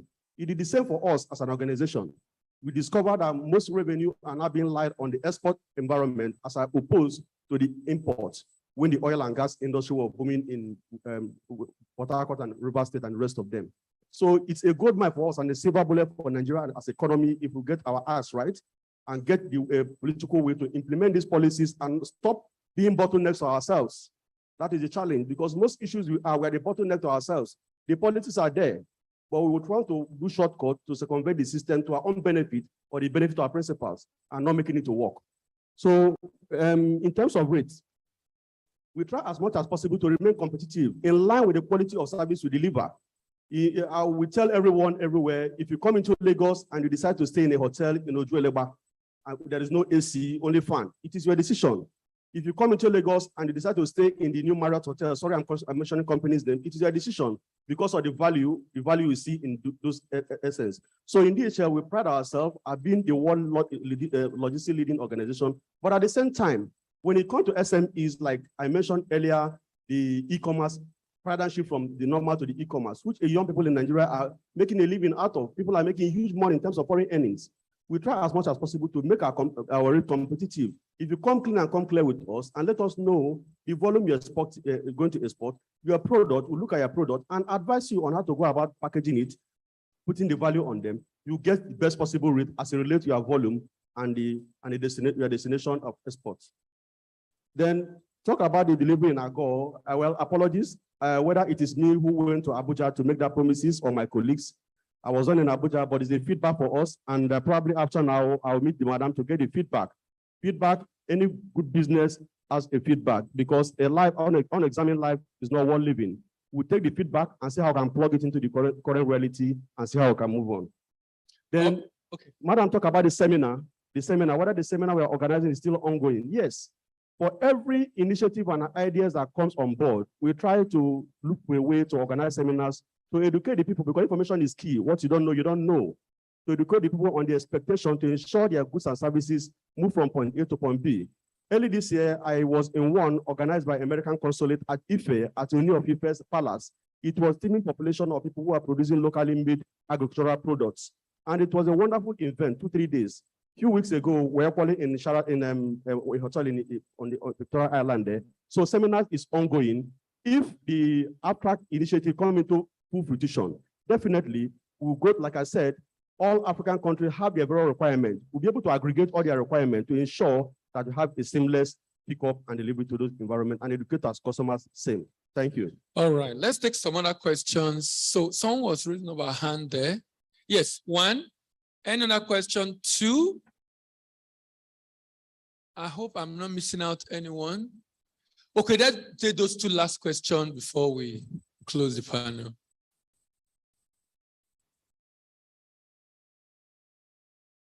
Thank you very much for this opportunity. I had to come forward from the back because I think I was not being seen. I want to thank our panelists and the speakers for enlightening us so much. I'm an exporter, but majorly to North America, US and Canada. And now I'm doing Africa. I've used DHL and every time it's been wonderful. I have not had a bad experience, but one time. And that experience, it turned out to be good because frankly speaking, at ship goods worth some thousands of dollars, it was missing. But I was paid back in full in less than 2 weeks. And I sent again to the client. So I had a good experience, but I know that you have a rate which is almost nothing for people that are sending out agricultural produce. But people that are sending out finished products, they pay a lot more. And I'm someone that's really, I'm concerned about the oil mentality, selling raw materials to import finished products. So I'm wondering whether DHL and all the other UPS and Red Star cannot help us further by helping us to reduce the tariff on especially SME, finished, processed food that are acceptable in markets abroad. Some of us are selling in supermarkets. And we have competition from Asia. So once our shipping cost is high, our price is high, and then we cannot sell. I want to also talk majorly about movement of goods within Africa. Because this is AfCFTA. My goods also samples are in Lome, in Kenya, and everywhere we are NAPC. And I need to really thank NAPC for helping us this far. Much more to be done, but we thank you for what you have done so far. Now, just yesterday, and we won't want to mention the name of the company, was an event with the Smedan DJ. And he had an order, urgent order from Sierra Leone for his goods. He's trying to find a logistics company to do it. First, they told him $1,300 and something dollars, and then $350,000 for documentation, and then some other things. Following day, the person called and say, "Oh, I made a mistake. Actually, it's going to cost you about $3,700 plus the additional. What is the value of the goods?" Another friend wanted to send seedlings. Is it coconut seedlings or something to Morovia? Total cost of seedling was 50,000 naira. Cost of shipment, 500,000 naira. No, but these are what is specific to Africa that we need to address, because this is AfCFTA. If I want to send something to Togo now, it's a tug of war. We need to face that. That is what concerns AfCFTA. It's not what I'm sending by DHL to America or to Canada or to Europe. So these bottlenecks that exist between Nigeria and some of these countries, we need to look at it. Why should it cost me more to send goods to Ghana, to send goods to Cote d'Ivoire, to send goods to Mombasa, than it will cost me to send goods to America? I think these are issues we need to talk about. Thank you for your attention. All right, the last question. Yes, Eze is on this side. Yes. Good afternoon, everyone. I want to say thank you so much to SCCI for organizing this program. It's actually been my utmost desire to, present this particular issue. By the way, my name is Maxwell Okobwe. I represent Go Spectra MSME Group. We have a group of over 180 micro entrepreneurs that we nurture, we train, and we help to promote their products. And most of them, their products are NAFDAC certified. Most of them, their products are classic enough to be in the international markets. But the challenge we've been having is this same issue of logistics. My question and my presentation is almost similar to what Madam just said. Over the years, I did an export to Morovia. Some of the goods spoiled because they had to get to Spain before being transloaded to another vessel coming to Morovia. That was about 6-7 years ago. Now, on this MSME group, what is the logistic companies doing to enable the micro manufacturers, to push their products to African countries?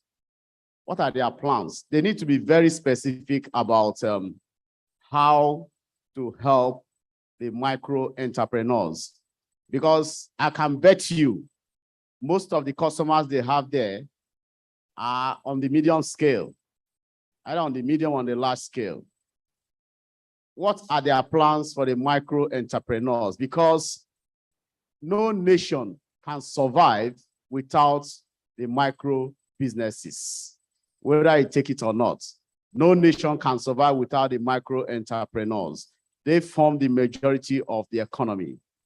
Secondly, I've been hearing logistics to Togo, Morovia, and all of that. Can they move goods to Central and East Africa by road, not by sea, not by air?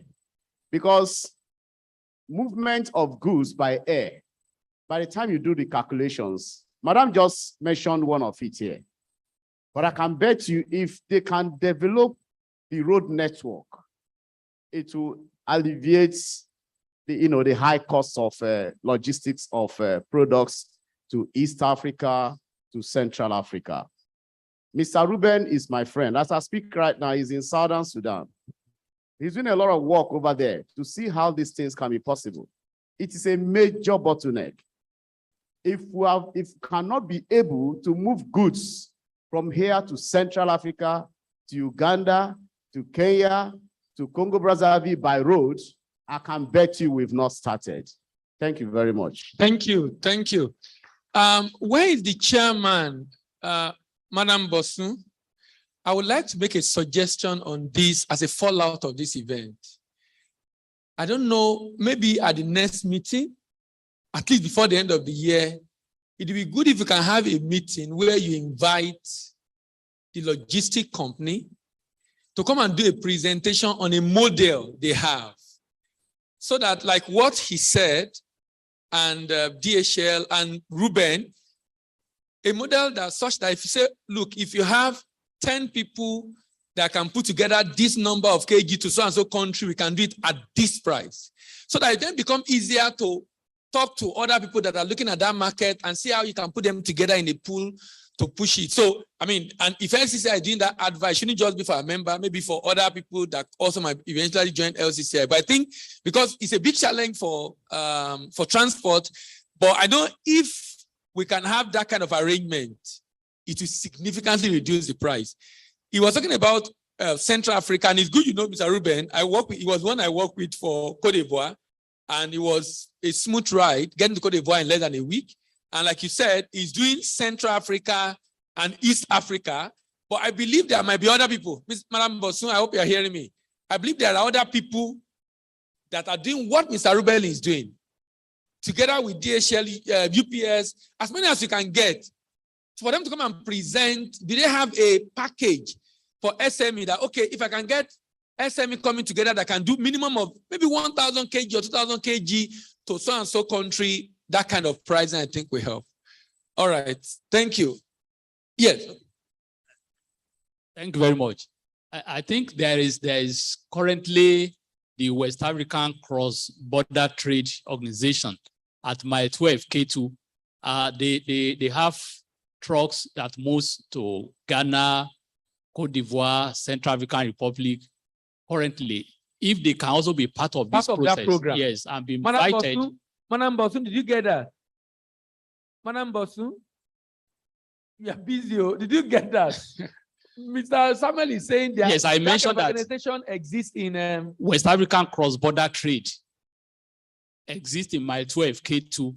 They have trucks that move to Ghana, Central African Republic, Cote d'Ivoire. So if they can also be invited to be part of this, to speak about how they operate, because they just established the Border Information Center some weeks ago at Seme Border, whereby you can get all the information that is required for your truck to move from here to Ghana, how much will it cost, how many days, all those details will be made available in that center. And it's going to be online so that people can access it and then get what they want and move their goods across the West African sub-region. Is that an initiative of NEPC? We work with them. These people are the ones that established the one in Seme Border. Yes. Oh, okay, so that means it would be good for them to be part of it. Okay, okay. All right, any final thought from UPS, from FedEx and DHL, based on the last conversation? I mean, I know it wasn't a question, but any final thought on your services? Okay, the final thought on my services and the seminar is once again, we thank the organizers. And AfCFTA is a very good initiative, And there is one article I read about AfCFTA.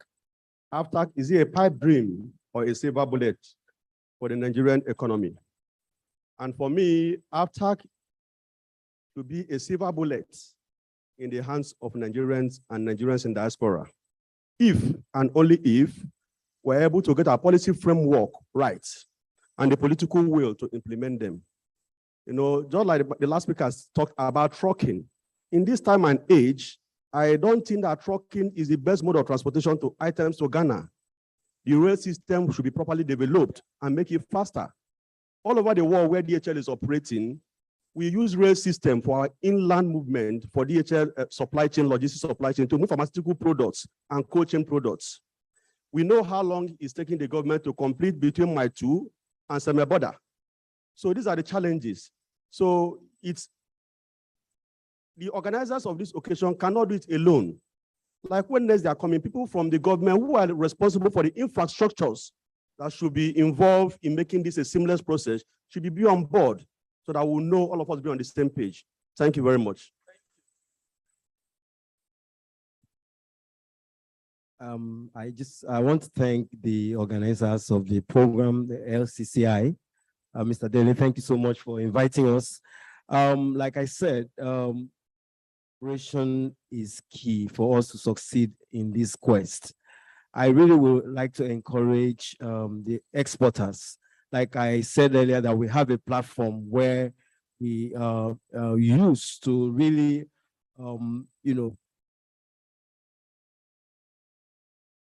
out to the exporters and be able to help, in the movement of their goods by way of, by the time we come together, we are able to crash the cost. And we also have an e-commerce platform that has been developed to really help exporters as well to deliver across, African countries. And if you come on board this e-commerce platform, it provides, a reduced rates for you to be able to get your goods across, this, destination. I want to say thank you so very much once again, and I hope that we will build up on this, forum. Thank you.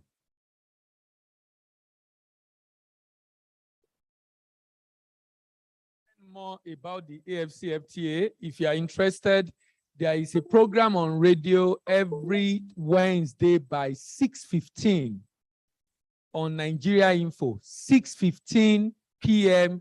every Wednesday. There is a very detailed conversation going on radio, Nigeria Info, 6:15.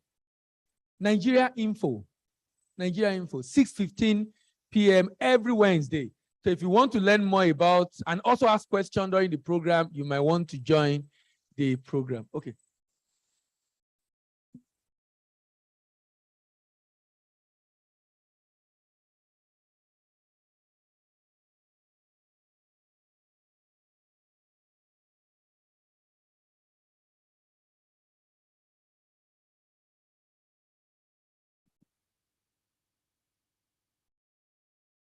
Well, ladies and gentlemen, before we do the honors, I just want to make a few comments across the board on behalf of the Lagos Chamber of Commerce and Industry.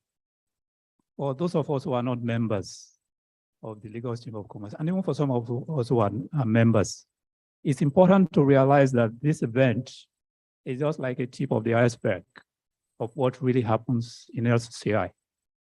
Some of the issues mentioned today have been done and are easily done within the LCCI platform. For example, one of the logistics companies has said that if you can get exporters together, your pricing will go down, your negotiating capacity will rise, and your respectability will change. If importers from Rwanda hear that a group of exporters from the Lagos Chamber of Commerce are going to do business with them, it changes the picture, because we receive these people almost every week. In the last 3 months, most of the ambassadors have been to our chamber. The ambassador to Rwanda consistently comes to our office anytime he's in Lagos to say, we want to do business with Nigerians, but we want to do the business with Nigerians who have a reference. Who, does it belong to this chamber or some? We don't want somebody just from the streets. We don't know of no fixed address. So it's important that we use their facility. It's also important that you go beyond your individual membership of the chamber to group activity. As he has said, really, if all exporters come together and say we have these products, there are many things that can happen. So I want to encourage us to use the facility. Beyond that, a gentleman, there's a gentleman who was talking on behalf of 180 SMEs. And you were the one, right? For such organizations, the Chamber of Commerce has the platform to resolve a lot of those issues. Because when you are speaking alone, it's difficult. When you are speaking on behalf of 180 SMEs, but you don't have the voice to speak to government, it's also difficult. But I want to encourage everyone, whether or not you are in LCCI, if there are major issues in the economy that needs to be addressed, consider talking to LCCI. There are two main reasons. One, we have the power of numbers. Number two, we have direct access to the governments, whether it's Lagos State or the federal, and we can get a lot done. Why are we working with NEPC? It's a long time we are working with NEPC, and I wanted to thank NEPC. For quite a long time, we have worked with NEPC, and we find that they have a very strong pro-government environment. They are very, very pro-government and pro-business at the same time. They see both sides of the, or they seem to have both sides. They can get you, prepare you, and really give you everything you need to be an exporter. But I don't know that if I'm an individual, but if I go there as LTCI, I get all these things more or less on a platter of gold all the time.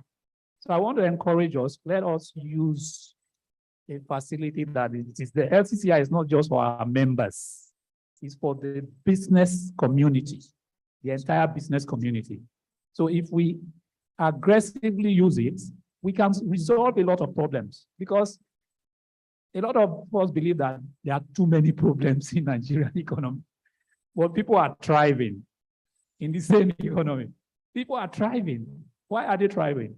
It's because they are able to find solutions to problems. Problems exist essentially to be solved. By the time you solve all the problems in the world, there's no life anymore. So please use our facility. They are there for you. Thank you. That's what I wanted to stress.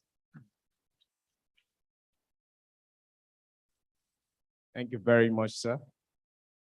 Deputy President of the Lagos Chamber of Commerce and Industry, Mr. Gabriel Idahosa, FCA. Thank you.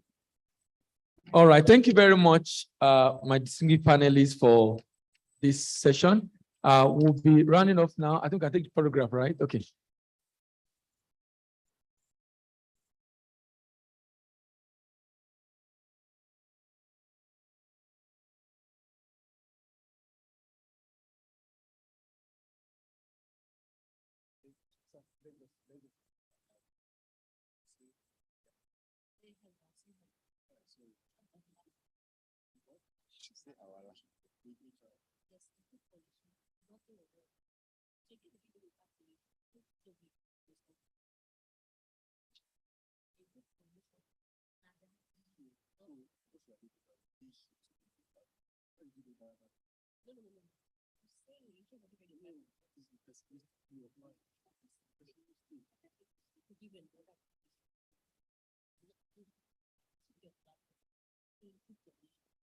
Thank you, our panelists. Thank you, distinguished ladies and gentlemen, for your time. Please, a round of applause for yourselves.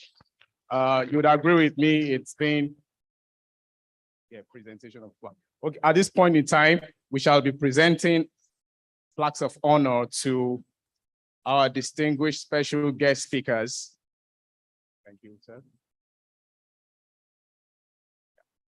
The person of Dr. Israel Yakusak, ably represented by Mr. Samuel Oyeyipo, Regional Coordinator, Southwest, Nigeria Export Promotion Council.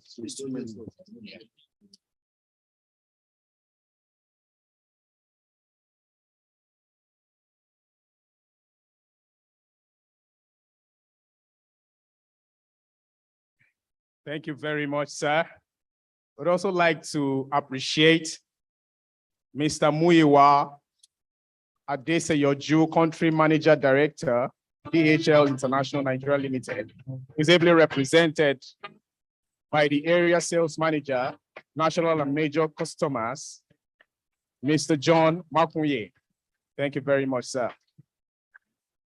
Please, a round of applause for yourselves.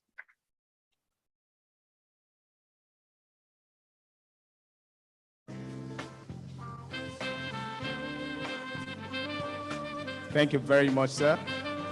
Thank you, the Deputy President of the Lagos Chamber of Commerce and Industry, Mr. Gabriel Idahosa, FCA. Thank you. Our moderator, Mr. Bamidele Ayemibo, CEO 3T Impex. Thank you very much, sir. Thank you. The Chairperson of the Lagos Chamber of Commerce and Industry Export Group, Madam Bosun Sholari, thank you very much for putting this together. At this point in time, I would like to call on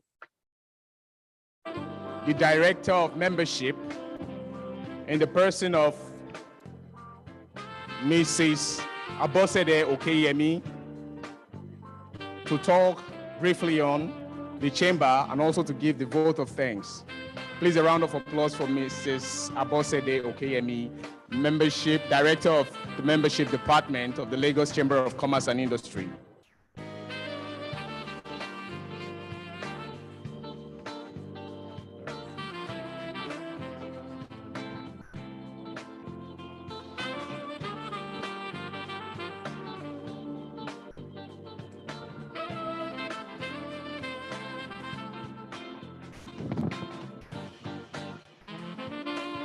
Thank you, everyone. It's my pleasure and my honor to welcome everyone to the symposium, to the Export Symposium for 2022. And we are grateful on behalf of LCCI for being here today and also to be able to take part in this impactful meeting today, Nigerians' preparedness and the role of the logistics in its successful implementation. So just to reiterate on what Mr. Gabriel has said about LCCI. LCCI is Lagos Chamber of Commerce and Industry.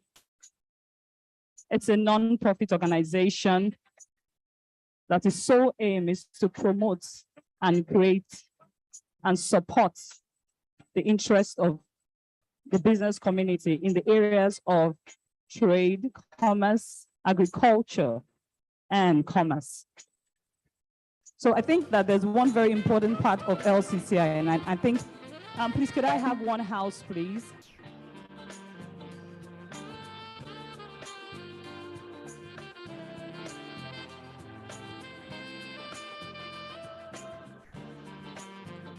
So as I was speaking, so Lagos Chamber of Commerce promotes, so our focus is more to speak on the behalf of the business community in the areas of trade, commerce, agriculture. So, and I think that this is one of the major reasons why we are here today. And as we said earlier on, our focus today is on the export, the areas appertaining to the export industry and how we can see resolution and bring about a difference. And so this is the reason why we are all here today. So we want to thank you for being here. The chamber has 26 sectorial groups, which covers all the sectorial groups across the economy. So we currently have the export, the agriculture, we have the downstream, the petroleum sector, we have the SME. So we have the different sectorial group, the financial group. So these groups are the groups that we currently have, and we employ every non-member. I believe that we have non-members in here, and we have our membership form across, and we employ everyone to join LCCI. There's always something that you can benefit from LCCI. We are here as an organization to support you, to advocate for you. So areas that you need your support, areas that you need LCCI to speak on the behalf of you, of your organization, or your sector, this is where we stand in.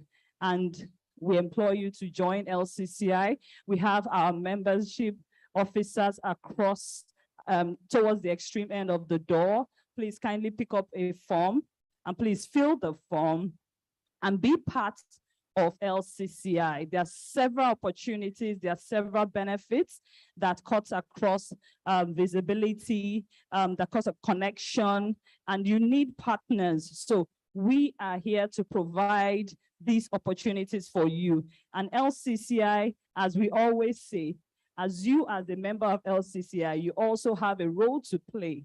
And that is also, being active within the sectors. So we want to employ all non-members to kindly join LCCI, and you will reap the benefits of it.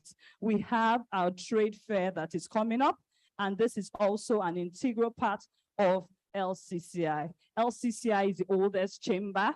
It's the oldest chamber in West Africa, founded in 1888. So you can imagine, so we are organizing the Lagos International Trade Fair coming up in November.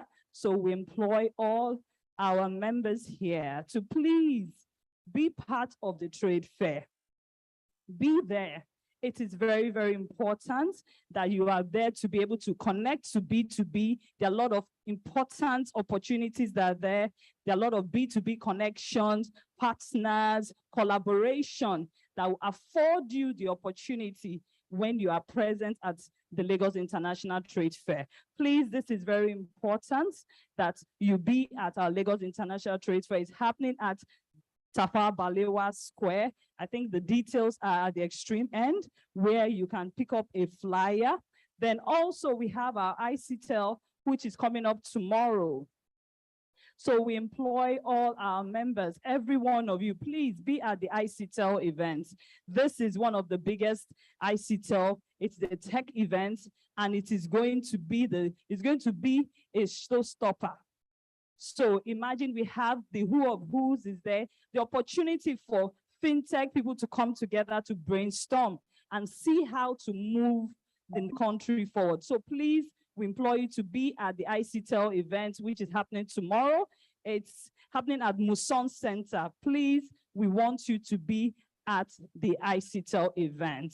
In as much as we are also speaking on this, we also want to show our appreciation and our vote of thanks to the president, Dr. Asiwaju Michael Olawale Cole.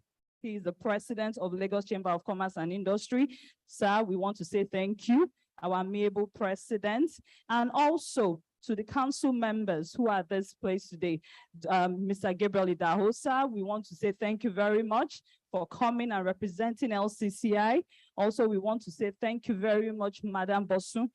She is the chairperson of the export sector. We want to say thank you very much for putting this edifice together and making it a successful one. We want to say thank you, and we believe that the communique that will be generated from this, we are going to drive it forward and to make sure that the points that have been stated here, we make sure that the government hears us and we take this important information and we make sure we bring a lot of resolution to it. Also, we want to thank Mr. Francis Anatogun, the Secretary, the National Action Committee of AfCFTA. Sir, on the behalf of LCCI, we want to say thank you. Dr. Ezra Yakuza, the CEO of Nigeria Export Promotion Council. We also want to say thank you. Mr. Muiwa Ade Seyoju, we want to say thank you. He's the country manager of DHL International Nigeria. Thank you very much. Mr. Francis Uko, the head of sales, Red Star Freight. We want to say thank you very much. Thank you very much, ladies and gentlemen. Thank you very much for our beautiful host who has been able to bring this together. That is LCCI in conjunction with export sector. Then we have our exhibitors there, Leluc, and we have so many of the export groups. We want to say thank you very much for you to be here. It's we are grateful. Thank you very much, and do have a lovely day. Thank you, the Director of Membership, Mrs. Abosede Okeyemi. Thank you very much. Of course, this wouldn't have come to pass if it were not for without the contribution of our corporate sponsors. I'd like to use this time to quickly appreciate our corporate sponsors, Right Foods. Thank you very much. Kawai Technology, AZ SME Network Company, Lilook House of Bags, Datsun Integrated Farms Limited, Treaty Impacts, Sogofex, Soto Global Integrated Nigeria Limited, Keystone Global Resources Limited. Thank you very much, everyone. I want to use this time to say thank you very much. I wish you a safe trip to your various destinations. Please let us keep the conversation going. We pray that at the end of the day, success shall be the outcome. Thank you.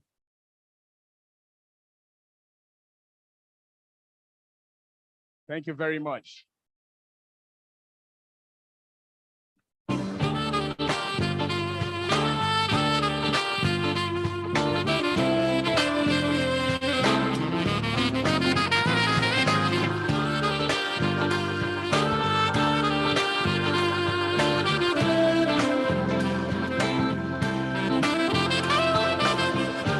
DigiFusion, thank you for covering this occasion. Thank you for your expertise, DigiFusion.